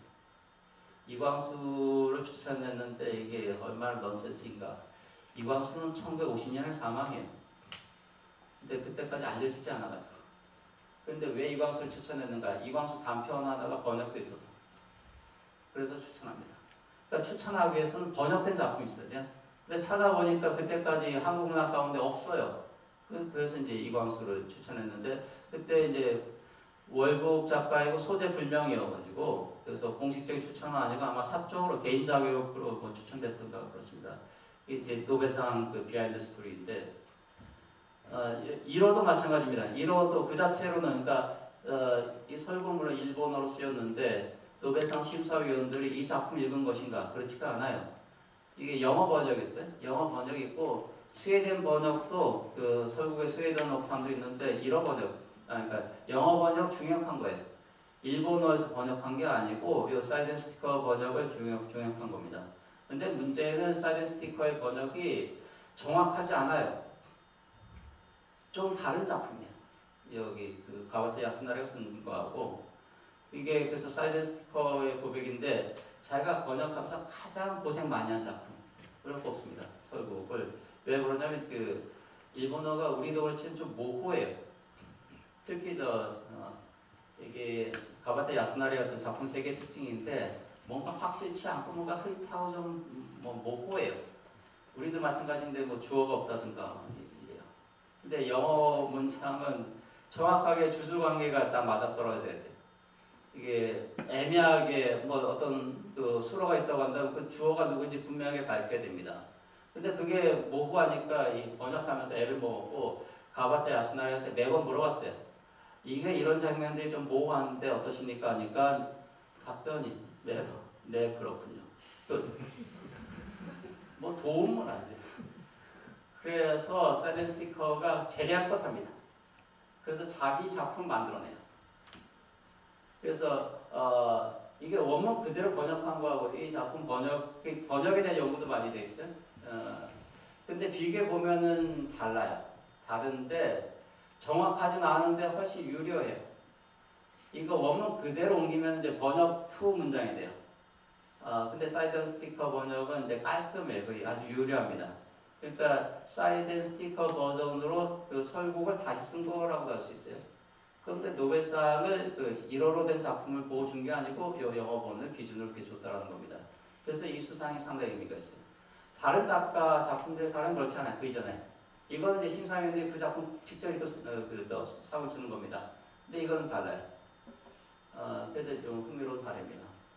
그런데 이게 이제 한 가지 비하인드 스토리고 그 두 번째는 왜 가와테 야스나리인가에 대해서 이게 사진 스티커에 따르자면은 요 60년대 춤에 노벨문학상이 이제 그 서구문화 편향성에 대한 비판도 많이 받고 그랬기 때문에 이 아시아권 작가 특히 이제 일본에 대해서 일본 작가 중에 일본이 이제 경제 강국을 부상하던 때였어요. 도쿄올림픽도 이제 60년대 중반인가 개최되고 합니다. 그래서 일본에 대한 그 관심들이 고조되는 때여가지고 일본 작가를 주기로 했는데 문제는 번역된 작가가 있어야 돼요. 그때 A급 번역자가 극히 소수였어요. 그래서 사이드 스티커가 거의 정할 수가 있었어요. 자기가 번역해야지 상을 받을 수가 있어요. 그래서 수상 후보가 된 작가들이 전부 다 사이드 스티커가 좋아하는 작가들이에요. 자기 사심이 반영돼 있어요. 근데 사이드 스티커가 순번을 정했어요. 자기가 순번을 정해요. 그래서 첫 번째가 다니자키 주니치로, 다니자키가 1순번이에요. 그 다음에 탄미파 계열 작가들이에요. 그 다음에 가바테 야스나리. 그 다음에 세 번째가 미시마 유키요. 이제 자기가 가장 애정하는 세 작가예요. 근데 연배 순이에요. 1, 2, 3번. 그래서 약간 이제 장유 유서처럼 연장자 수상하는 게 좋겠다 해서 가장 먼저 밀었던 작가는 다이자키인데 다이자키가 65년에 죽어요. 그래서 이제 순번이 밑으로 내려가요. 가바테 야스나리. 그러니까 다니자키가 조금 오래 살았더라면 수상 가능성이 높았어요. 다니자키가. 아니 노벨상 조금 일찍 줬더라면 죽기 전에 줘야 돼요.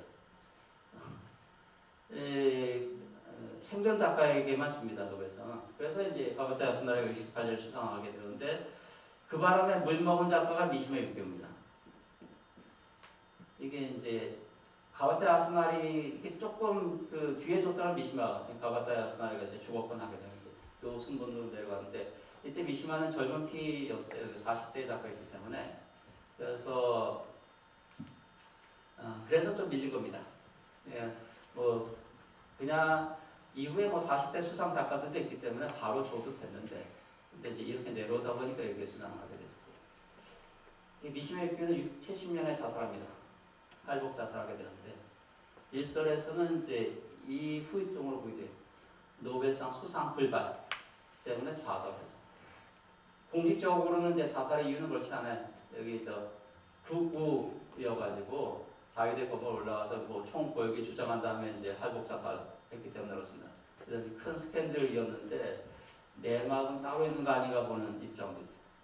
그게 일이 좀 꼬이게 되는 게 72년에 가바타가 자살해.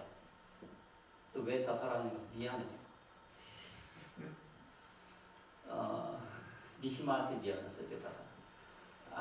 공식적인 건 아니에요. 이제 유서도 없어요. 가바테 야스나리는 가스 밸브 200 자살합니다. 근데 둘이 일종의 굉장히 절친한 사이였어요. 사제지가 비슷합니다. 둘이 그 사적 인연도 있었어요. 그런 것 때문에 이제 미시마의 자살에 좀 영향을 받은 거 아닌가. 뭐 그렇게 보기도 해요. 그러니까 공식적인 뭐 얘기는 아닙니다. 근데 약간 비하인드 스토리. 그래서 노벨문학상이 일본의 경우는 여러 축이었어요. 다 죽었어요. 다니자키는 자연사에 하긴 했지만 이 노벨상 수상에 그냥 사후 효과로 이 작가들이 다 세상 떠나게 됩니다. 그런데 그건 뭐 중요하지 않고 문제는 이게 번역돼야지 된다고 하는 거. 이게 사례. 그 일반화하자면은 이 세계문학의 조건은 세계문학으로 물론 이제 번역될 필요가 없는 작품들도 있지만 조건을 일반화하자면은 번역 문학으로서 존재한다고 하는 거. 그거는 한국 문학도 마찬가지입니다. 그래서 우리가 이제 뭐 국가 인구나 국가 경제 규모에서나 이게 경제력은 지금 한 세계 12위권 이내인가요? 어쨌든 충분히 뭐 세계 무대에서 당당히 그 존재감을 갖고 있어요. 근데 이 세계 문학장 안에서 왜 그런가? 이 세계 문학의 장벽 때문에 그렇습니다. 이거 넘어서기가 상당히 어렵다고 하는 거. 그 사정 보면은 중국어나 일본어도 이제 거기에 속하지 않기 때문에 그렇게 생각하면 우리가 비슷한 조건에서 보자면은 이게 꼴찌에 당해. 우리보다 그러니까 인구나 경제력 면에서 자국어를 갖고 있지만 자국 문화를 갖고 있지만 아직 그러니까 노벨상을 이렇게 받지 못한 국가들 하게 되면 이제 밑으로 쭉 있습니다. 한국을 포함해가지고 이 앞까지는 존재. 다른 사례는 이제 남미 같은 경우 남미 스페인어를 쓰잖아요. 이게 세계 문화고예요. 그러니까 지역은 제3세계예요. 남미 지역이. 그렇지만 스페인어로 작품 쓰이기 때문에 거기 수상자들이 계속 나옵니다. 이건 좀 달라요. 언어는 제1세계 언어예요. 이 세계 문학으로 쓰이기 때문에 그렇습니다. 아프리카도 마찬가지인데 아프리카도 제3세계이긴 하지만 영어나 불어로 써요. 이 작가들이. 아프리카 후보들 다 마찬가지인데 아프리카 부족어로 쓰는 거 아닙니다. 영어나 불어로 써요. 그래서 이것도 세계 문학에 속해요. 거기에 해당되지 않는 나라, 이제 동아시아하고 동남아 이런 쪽이야. 여기는 좀 예외적이에요. 탑으로도 수상했는데 인도시인 이거 벵골어로 쓰긴 했어. 근데 영어로 번역돼요. 벵골어로 읽고 상 주지 않습니다. 이 번역된 걸로 이제 읽고 평가해서 상을 주는 겁니다. 그런 사정 감안하게 되면 우리가 수상자가 안 나오는 건 굉장히 자연스럽다고 합니다. 이상한 게 전혀 아닙니다. 근데 이게 이제 사례인데 번역돼야 된다고 하는 거 그리고 그런 조건은 이제 일반화하자면은 세계 문학은 번역으로서만 존재하는 번역 문학이라고 하는 거. 그리고 왜 그러냐면 번역을 통해서만 이 국민 국가적 경계를 넘어서게 되기 때문에 그렇습니다.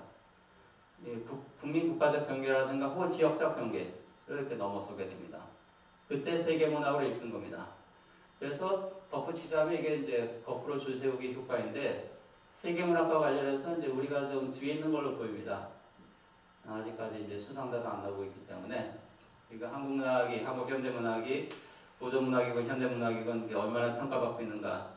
펭귄북의 한국 고전이 춘향전 홍길동전이 있는지 부음까지 있는지 홍길동전도 몇 년 안 됐어 번역본이 나온지 영어로 이렇게 번역돼서 이제 펭귄 클래식에 이제 들어가게 되는데 정말 이게 몇 편 되지 않고 현대 문학은 전무합니다. 이게 한국 문학이에요. 러시아도 제가 십수년 전에 이제 러시아에 있었는데 러시아에서 이제 고전 전집이 나와요. 그러니까 문고본으로 이제 세계문학 전집 같은 게 총서 같은 게 나오는데 일본 문학은 상당수가 들어가 있어요. 일본 작가들 포함해가지고 미시마 유키나 이런 작가들 다 들어가 있어요. 한국 문학은 단 한 편도 없습니다. 그 전집 가운데 이게 한국 문학의 현실이고 현 단계예요. 그래서 이제 끄트머리 있는 걸로 보입니다. 그런데 번역이 필수 조건이라고 하게 되면 이제 뒤로 돌아 비슷해요. 한국 문학이 가장 선두에 있어요. 한국에서는 이 세계문학이 전부 다 번역으로 존재하기 때문에 이게 세계문학 전집이 제일 처음 나온 나라는 일본이에요. 일본에서 이 30년대인가 기획되고 30년대 40년대 처음 나오고 그 다음에 해방 이후에 또 다시 해방이 아니고 이제 종전 이후에 또 나오고 이렇게 하게 돼요. 이게 세계문학 전집의 발상 자체가 일본적인 거예요.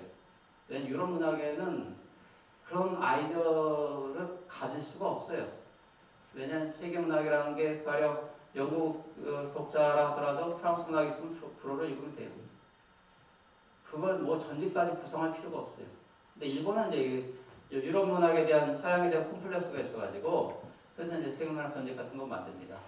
세트로 만들려고 하는 거예요. 왜냐면 이제 그냥 읽으려고 하면 너무 견적이 많이 나오니까 조금 축소하려고 하는 겁니다. 그래서 좀 변적이 나오게끔 하는 거. 이게 세계문학 전집이고 이걸 우리가 그대로 따오게 돼요. 한국의 세계문학 전집이 있는데 근데 일본에는 이제 그 세계문학 전집 붐이 없는데 우리는 이제 2번 정도 붐이 있었어요. 60년대에 세계문학 전집들이 나오고 그다음에 90년대 말에 세계문학 전집이 나옵니다. 그리고 지금도 이제 실시간으로 가장 많은 종의 그 세계문학 전집이 그러니까 세계문학의 전집의 형태로 계속 나오고 있어요. 여전히 이게 계속 팔리고 있는지는 좀 의문이긴 하지만 지금 여러 출판사들이 경합적으로 이렇게 내고 있습니다. 이거는 아직 이래죠. 우리만 그렇다고 하는 거.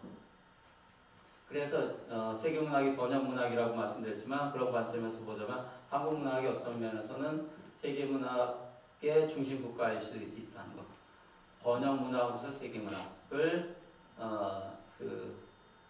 가장 실감할 수 있는 나라가 한국이지 않을까 그런 생각이 듭니다.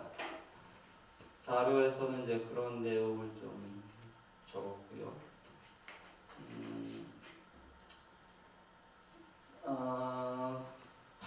여기 한 가지 사례로 우리 문학이 아까 노벨문학상 수상 가능성이 좀 희박하다고 말씀드렸는데 소개된 사례가 영어로 번역돼서 가장 많이 팔린 작가가 신경수입니다. 그 엄마를 부탁해 같은 작품이 뉴욕타임즈 베스트셀러에도 올라가고 그랬기 때문에 그 정도로 주목을 받았어요. 그 번역 소개된 사례는 상당히 많아요. 이제 우리 번역원에서 지원 사업 같은 거 해가지고 이제 소개하는데 대부분의 경우는 그냥 그 출간에서 의뢰를 찾을 수가 있어요. 실제로 이게 판매되고 익히고 하지 않습니다. 근데 이제 문학 시장에서 실제로 그 일반 독자들, 문학 소비자들에까지 그 읽힌 사례가 그렇게 드문데 신경숙 같은 경우가 그래요. 그 다음이 한강이에요. 한강이 이제 채식주의자 같은 작품이 부커상 인터내셔널 부문 수상해서 이거 너무 과장하고 있는데 3대 문학상 수상했다고 3대 문학상 부커상이 그렇고 부커상 인터내셔널은 그 별개예요. 다른 상이기 때문에 번역상이에요. 번역상이어서 이 상은 이제 작가하고 번역자에게 상금이 반반씩 가요. 아까 그참 사이드 스티커는 가바테 야스나라한테 번역료를 50% 받았어요. 해외 그 저작권료와 관련해서 작가 그 번역 인세가 사실 적은데 사이드 스티커는 절반을 받았어요. 그건 이제 가바테 야스나리가 공정하게 판단한 겁니다. 사이드 스티커에 그만한 지분이 있기 때문에.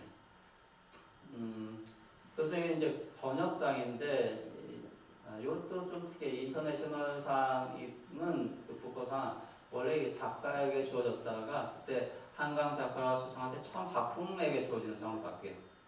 작가한테 주어진 상이었으면 이제 아마 인지도에서 조금 밀리기 때문에 수상이 어렸을 텐데 작품에 주어진 상이었고 그 다음에 번역자가 이제 데브라 스미스라는 이제 젊은 여성인데 영국 여성인데 한국어 배운 지 얼마 되지도 않았고 번역할 때 3년 차에 번역했던가 그래요.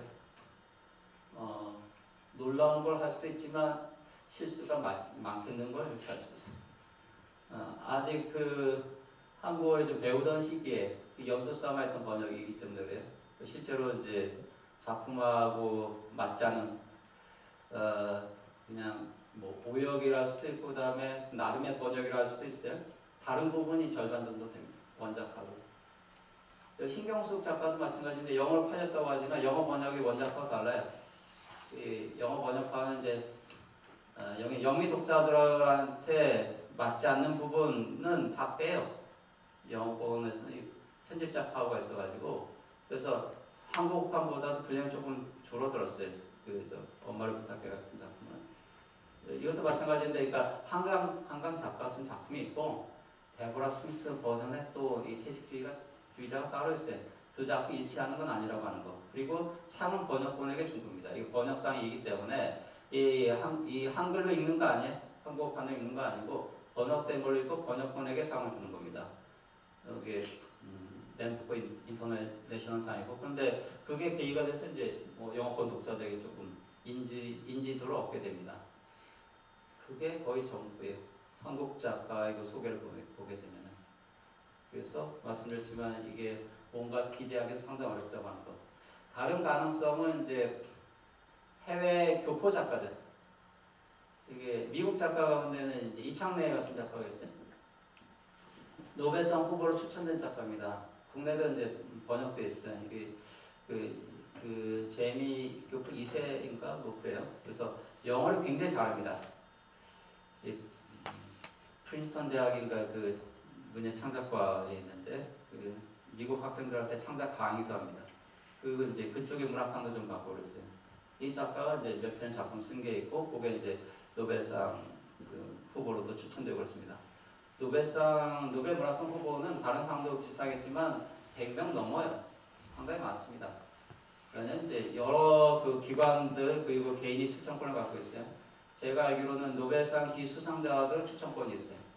그다음에 각 나라의 뭐 팬클럽이나 문학 단체들 같은 게 있는데 거기에서도 추천하고 그래요. 그 100명 넘는 이제 노벨 평화상 이런 것도 다 마찬가지예요. 그 가운데서 좀 이렇게 추려지게 돼요. 그래서 매년 연말쯤 되면 유력 후보군이라고 이제 좀 물망에 오르는 작가들이 있습니다. 대개 거기서 이제 수상자가 나오게 되는데 가끔 이제 밥 딜런처럼 깜짝 쇼가 이루어지기도 하고 그렇습니다. 그런데 노벨 문학상이 이제 자기들의 힘을 좀 과시하기 위한 거였다고 생각해요. 실력 행사로 보입니다. 수상자는 우리가 골라 이걸 보여주기 위해서 아무도 예상치 못했던 그 작가로 밥 딜런을 고른 거 아닌가 저는 그렇게 생각해요. 그래서 이 내용을 다시 정리하자면은 자료들을 안 갖고 계신 것 같은데 번역은 세계문학의 필수 조건이다. 번역이 없다면 국민문학이거나 지역문학의 범주에서 벗어나지 못한다.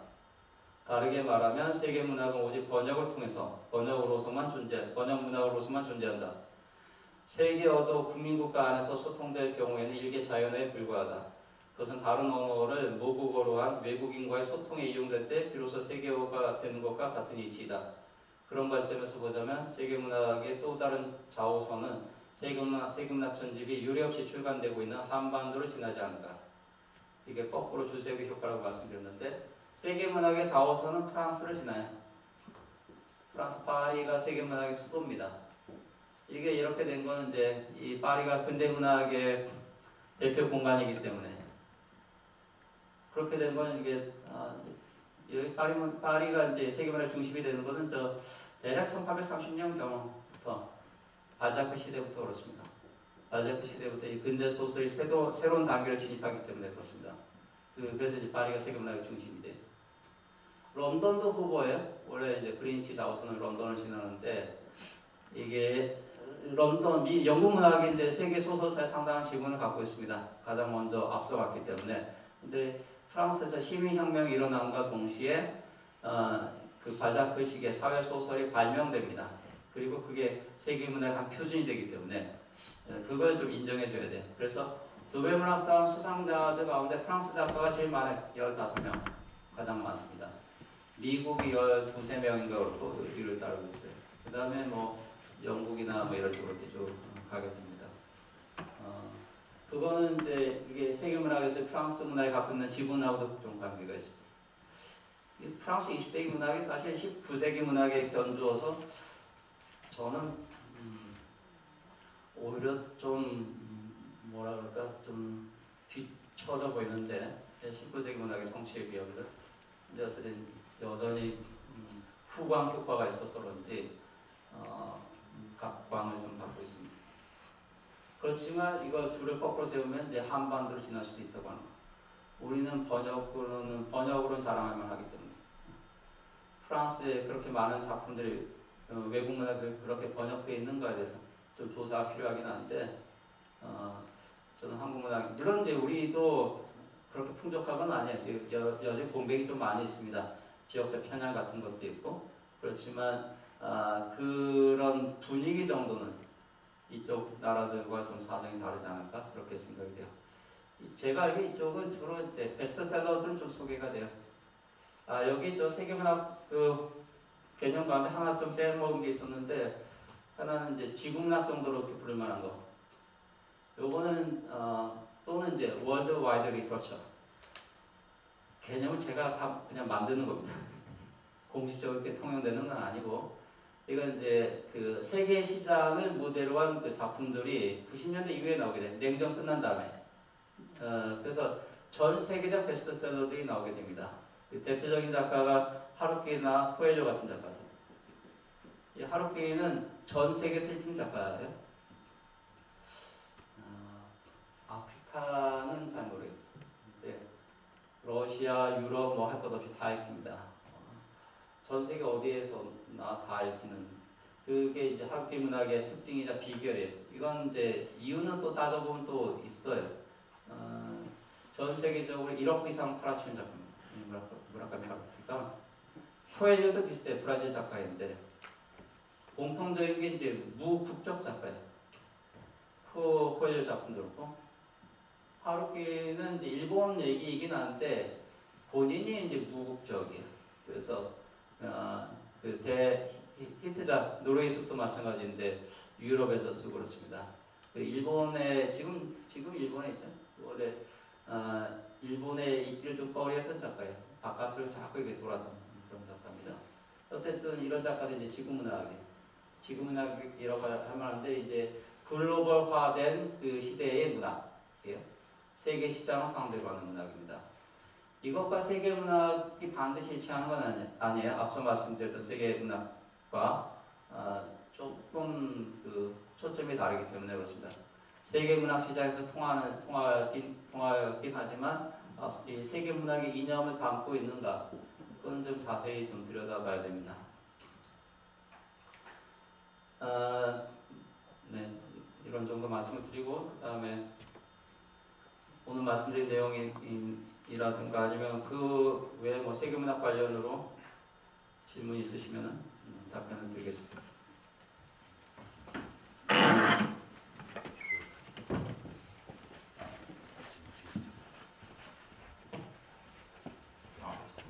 네, 오늘 강연 굉장히 인상 깊게 잘 들었습니다.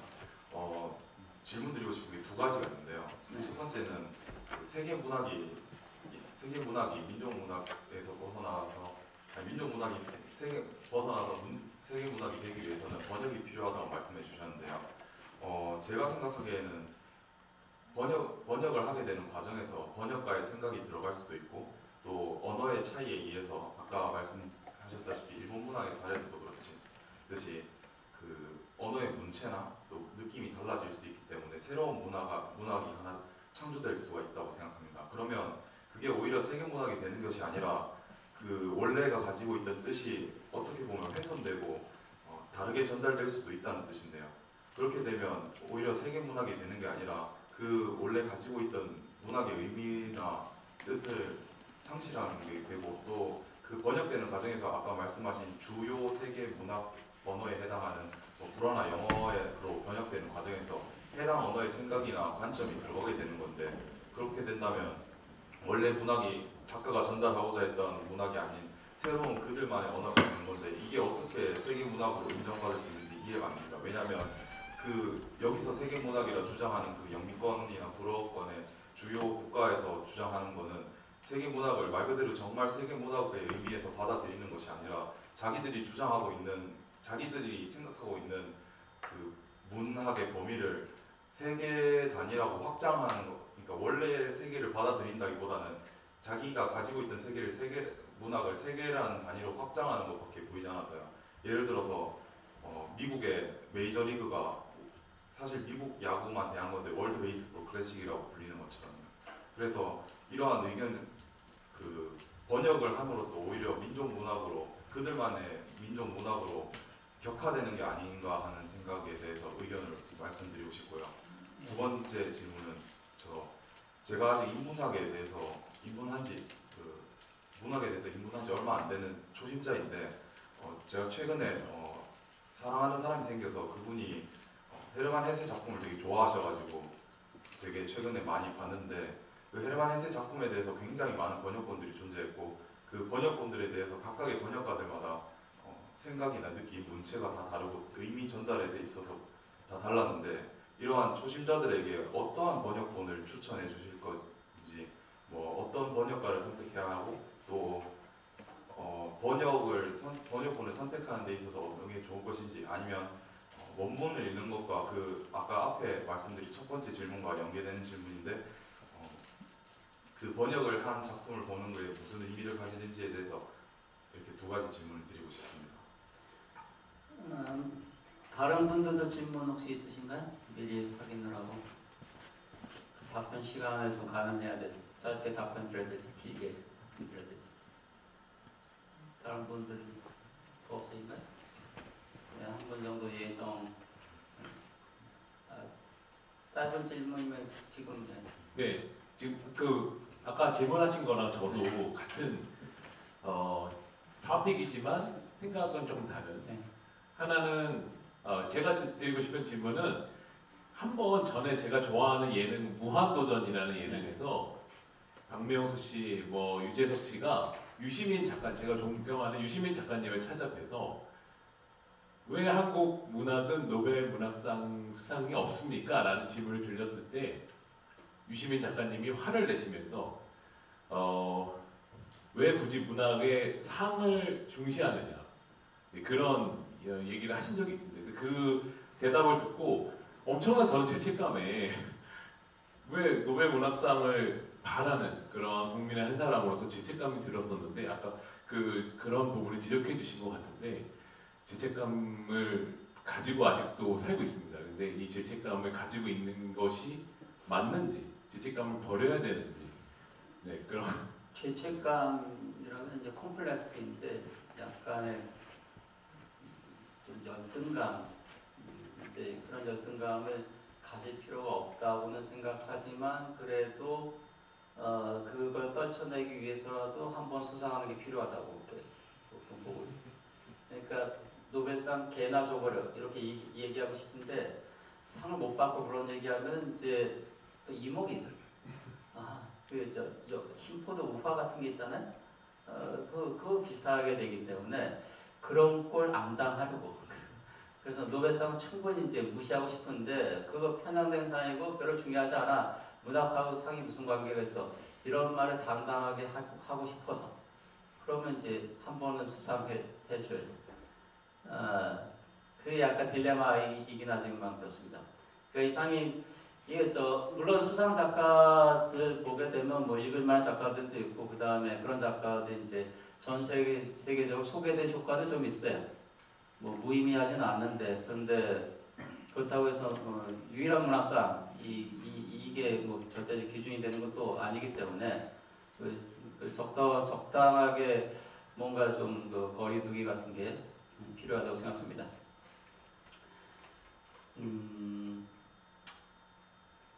그리고 이제 거꾸로 올라가서 헤세 같은 경우 한국에서 좀 많이 읽히고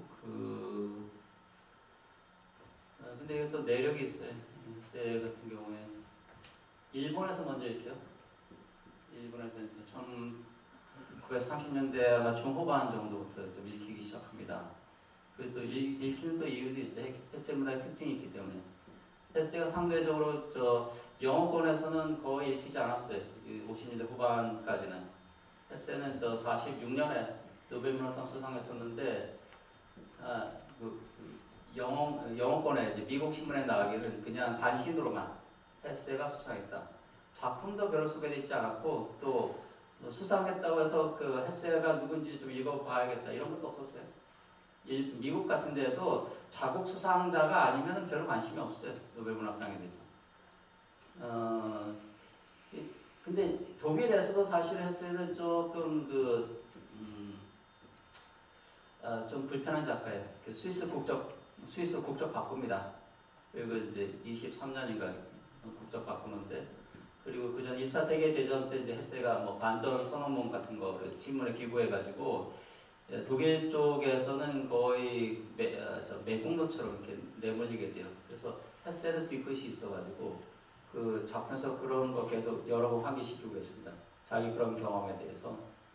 그래서 이 독일 쪽하고 좀 거리가 있는 그런 작가예요. 독일 문학의 이제 중요한 작가이긴 하지만 중심부 작가는 아닙니다. 독일 문학에. 근데 한국이나 일본에서는 좀 많이 읽혀요. 근데 이게 좀 긴 얘기이긴 한데 이제 헤세 문학의 그 특징하고 연관되어 있기 때문에 그렇습니다. 이게 헤세의 첫 번째 소설인데 1904년에 페터카멘 틴트라는 작품이 나오는데 원래 시인이었어요. 헤세는 시집을 2번인가 냈었는데 전혀 안 팔렸고요. 그러다 이제 소설 제안을 받고 한번 썼는데 이게 좀 팔려나가요. 이게 한 6만 부 정도 이렇게 팔려가지고 사실 작가 헤세를 먹여 살린 책입니다. 요 첫 번째 소설 때문에 결혼도 할 수 있었어요.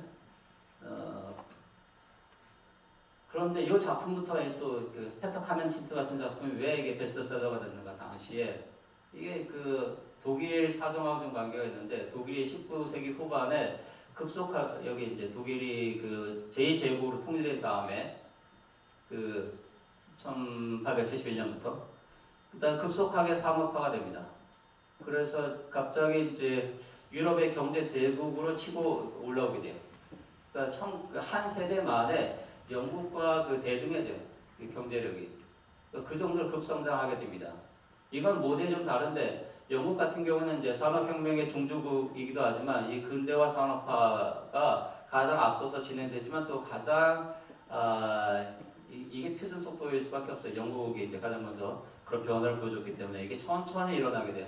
천천히 그런 변화를 보여준다고 하면 상대적으로 이게 독일 같은 경우는 2배속, 3배속으로 급격한 산업화가 이루어지게 돼요. 그런 변화, 사회적 변화가 일어나게 되면은 사람들 경우에 보통 이제 그런 그 정서를 갖게 되는데 거기에 적응해야 되지만 한편으로 이게 거부감을 갖게 돼요. 이게 너무 빠르게 변화하기 때문에 전 시대적인 어떤 삶의 방식이나 정서 같은 게 파괴돼요. 거기에 대한 거부감 같은 게 생기게 됩니다. 이게 일본식 표현인데 이게 심파적 정서예요. 이 헤세 문화는 상당히 심파적이에요. 회고적이고 복고적이고 그렇습니다. 그건 뭐냐면 이제 가령 시골과 자연과 그다음에 도시가 있다고 한다면 이게 근대라고 하는 거 이런 방향성을 갖고 있어요. 이 시골적인 공간 그리고 삶의 방식에서 이 도시에서 도시적인 삶의 스타일로 이렇게 이동해 가게 됩니다. 급속하게 변화해 가고 여기 적응해야 돼요. 그런데 이 전 시대적인 그 생활 방식에 대한 어떤 향수 같은 게 있어요. 회고적인 이쪽으로 돌아갈 수 없음에도 불구하고 심정적으로는 여기에 대한 그리움 같은 게 있습니다. 이런 게 심파적 정서예요.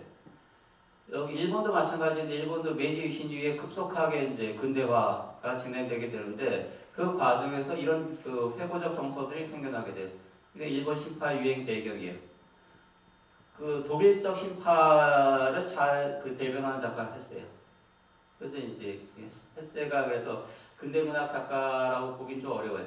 헤세 문학의 특징인데 근대적 개인이라는 주인공의 상은 보여주고 있긴 하지만 근대 사회를 다루지 않아요. 헤세의 특이한 면이 동시대적 사회적 삶의 현실을 전혀 다루지 않습니다. 헤세는 대표작들이 전부 다 시타르타는 고대 인도로 가고 나르치스와 볼드모트는 중세로 가고 유리와 유이 같은 마지막 대작은 아예 미래로 가요. SF 소설이에요. 동시대를 다루지 않아요. 동시대를 거의 건너뛰는 작가가 헤세입니다. 그래서 사실 중요한 작가는 아니에요. 이 헤세는 그거 헤세를 폄하해서 얘기하는 게 아니고 헤세의 작품의 특징이 그렇기 때문에 그렇습니다. 그런데 그게 이제 일본 쪽에는 이렇게 먹혀요. 일본에 수용되면서 일본의 이런 이제 심파적인 그 정서가 있기 때문에 그리고 한국에도 이게 들어오게 되고 한국에서도 좀 먹히게 됩니다. 이게 한 가지고 한 가지 유행의 계기고 또 한 가지는 저 60년대 그 전혜린 때문에 이 전혜린의 번역으로 이제 데미안 같은 작품이 헤세가 한국에서 또 다 읽히는 것도 아니에요. 몇몇 작품만 편독됩니다. 대표적으로 이게 데미안 같은 작품이에요. 헤세를 좋아한다는 독자들이 있어가지고 제가 물어보는데 뭐 읽었느냐 물어보니까 한 2작품밖에 얘기 못해요. 좋아하는데 더 읽지는 않습니다. 우리가 좋아한다는 기준이 그 정도인지 모르겠어요. 좋아하기 위해서 더 읽지 않는지도 모르겠어요. 좋은 감정을 유지하기 위해서. 근데 따져보면 이제 헤세 문학의 그 국내에서 이제 많이 읽히는 어떤 계기가 있었다고 하는 거 그런 것 때문에 읽히는 것 같습니다. 그래서 과다 번역되고 있고 과대평가되고 있는 작가예요. 노벨문학상까지 받았으니까 중요하지 않은 작가인 건 아닌데 그렇다고 해서 원래 비중의 견조서 너무 과대평가되고 있는 거 아닌가 너무 많은 번역본이 나와 있어요. 헬스의 전집도 나와 있습니다. 전집 나와 있는 독일 작가들 거의 없어요. 괴테 전집도 나오다 말았어요. 헬스는 전집 나와 있는 작가는 카프카 전집은 작년에 완간됐어요. 헬세 전집 정도 있고 그렇습니다. 몇 작가 되지 않습니다. 그중에 헬세가 번역됐는데 그렇지는 조금 과대평가된 면이 있습니다. 번역본은 이게 번역 때문에 이제 뭔가 손실되는 부분이 있지 않는가 이렇게 얘기하셨는데 좀 특이한 것도 아닌데 같은 이 번역 말고 한국문학 작품이라 하더라도 독자마다 소감이 다 달라요. 그 어느 게 진짜인가에 대해서. 그러니까 설사 같은 그 작품, 같은 언어로 된 작품을 읽는다 하더라도 독자나 혹은 뭐 전문 평론가도라도 마찬가지예요. 견해가 다 다릅니다. 또 이 견해가 다 다르기 때문에 그런 경우에 무엇이 맞는 견해인지, 맞는 해석인지 그게 일반적이에요. 그래서 번역의 차이라고 하는 거는 어떤 경우는 그냥 핑계로도 생각이 됩니다.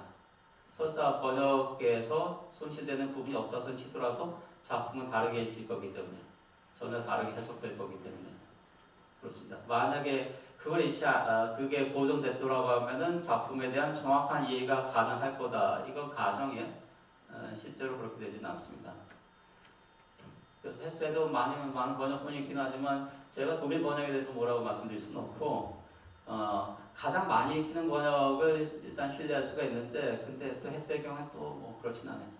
저는 가장 많이 읽히는 번역본을 별로 좋아하지 않기 때문에 그렇기도 하고 그리고 또 헬세는 좀 데미안 같은 작품을 상당히 불쾌하게 생각하는데 또 그게 굉장히 많이 읽혀가지고 제가 뭘 덧붙이기가 좀 어렵습니다. 헬세는 저는 헬세 독자를 인정해줄 만한 사람은 이제 헬세의 삶 자체를 했는데 스위스 시골에서 여생을 마쳤는데 시골에 가서 헬세 읽는 거는 저는 잘 이해가 돼요. 그게 헬세 세계이기 때문에. 근데 북적대는 도시에서 그냥 잠시 위안이에요.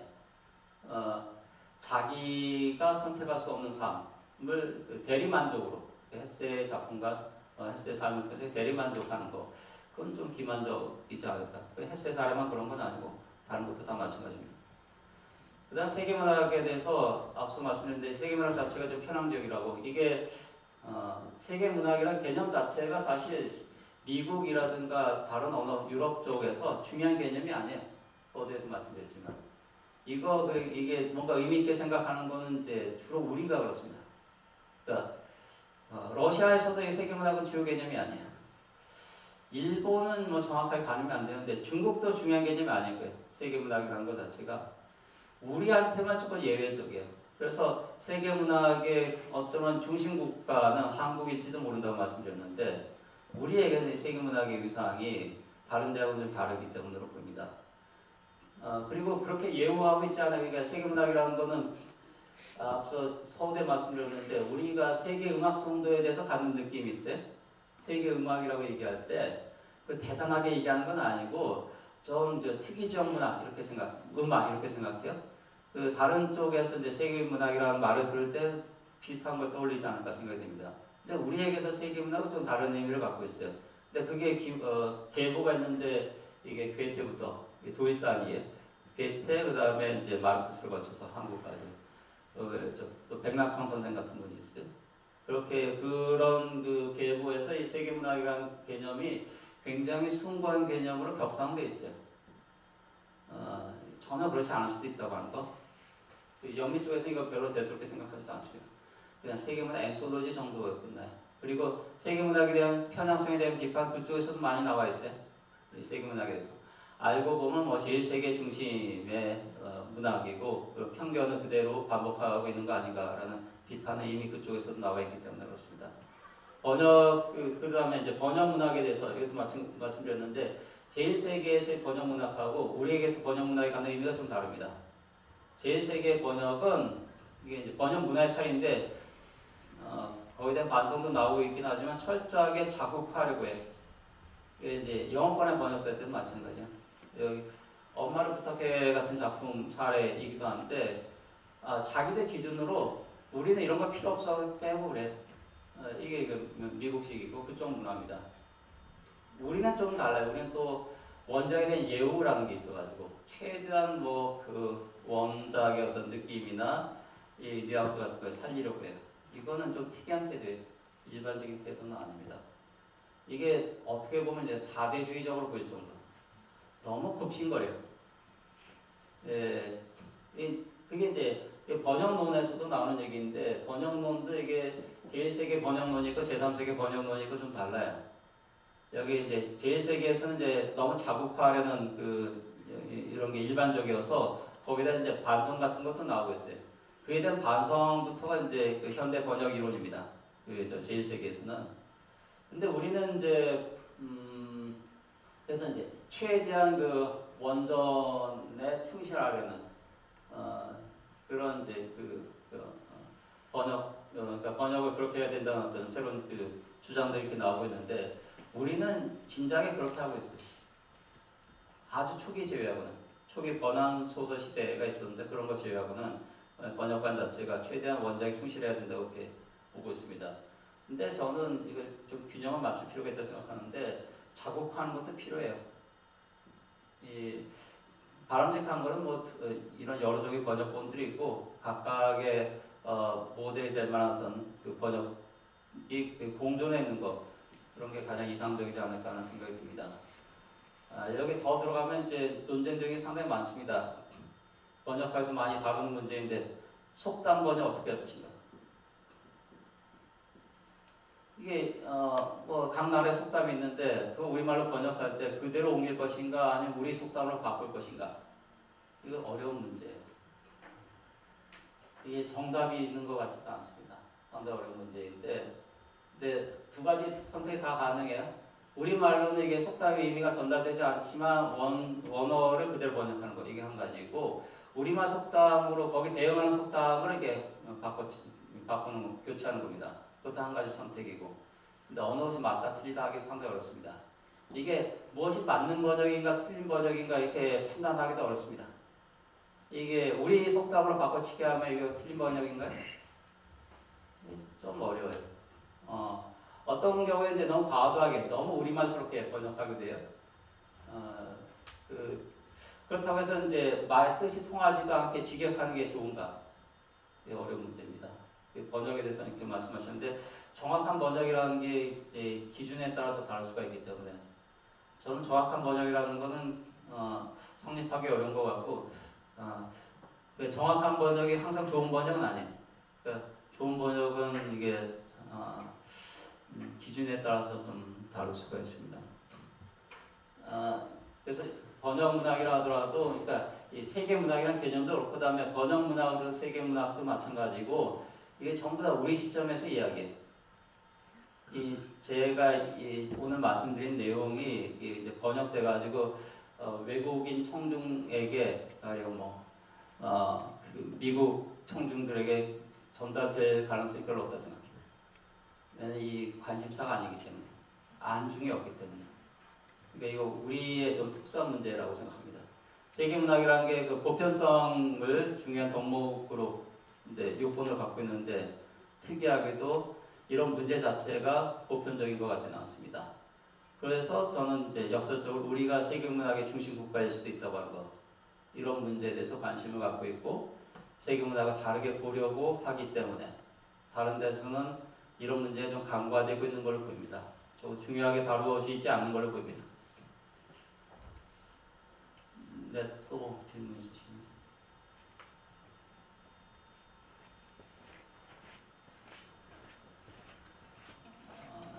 추첨의 시간인가요?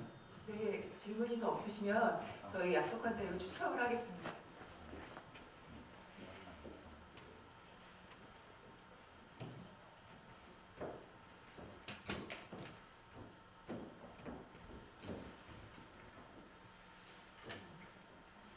읽어주시면 되겠습니다. 여기 계신 분만 그러면 네, 사전 신청하신 분입니다. 못 오신 분도 있을 것 같아요. 네, 못 오신 분도 있을 거고 그러니까 인서연님? 네, 못 오신 분이에요. 다시 한번 보겠습니다.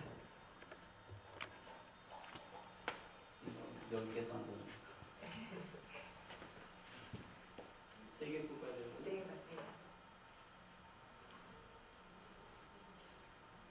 임영민님. 이명민님 계세요? 안 계세요? 네. 아무도 안 계신 거 아닌가? 이거 외국인인데 요시카와 후코.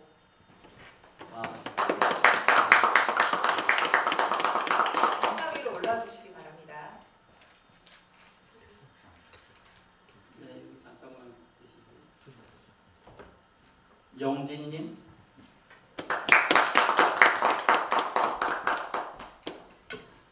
이게 2개밖에 안 남았어요.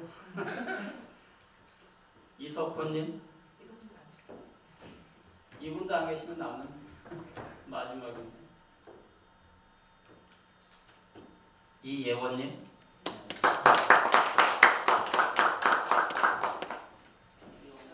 네, 서평가님이 올해 나온 책이거든요. 네, 문학에 빠져주세요.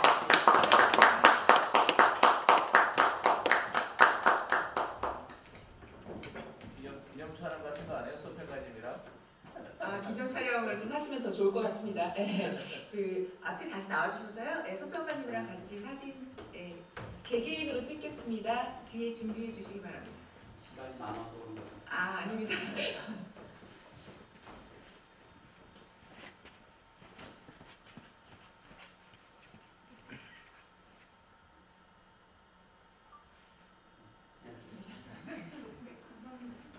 신호를 안 주셔가지고.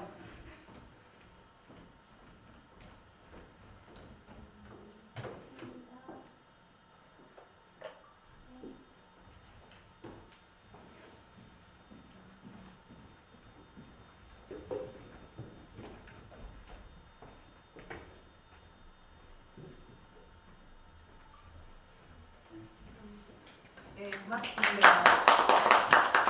네, 한 주간의 인문주간으로 해서 저희가 특강과 또 공모전을 준비했습니다. 처음 하는 행사여서 더 활성화되지 못한 것이 좀 아쉬운 부분도 남는데요.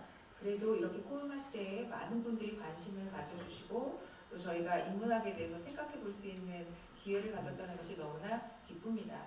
때로는 인문학에 대한 갈증을 많이 갖고 있는 분들이 이러한 기회를 통해서 조금이나마 해소될 수 있는 그런 장이 마련된다는 것이 저희한테는 나름대로의 이제 학교에서 강단에서 일을 하는 또 그런 보람인 것 같습니다.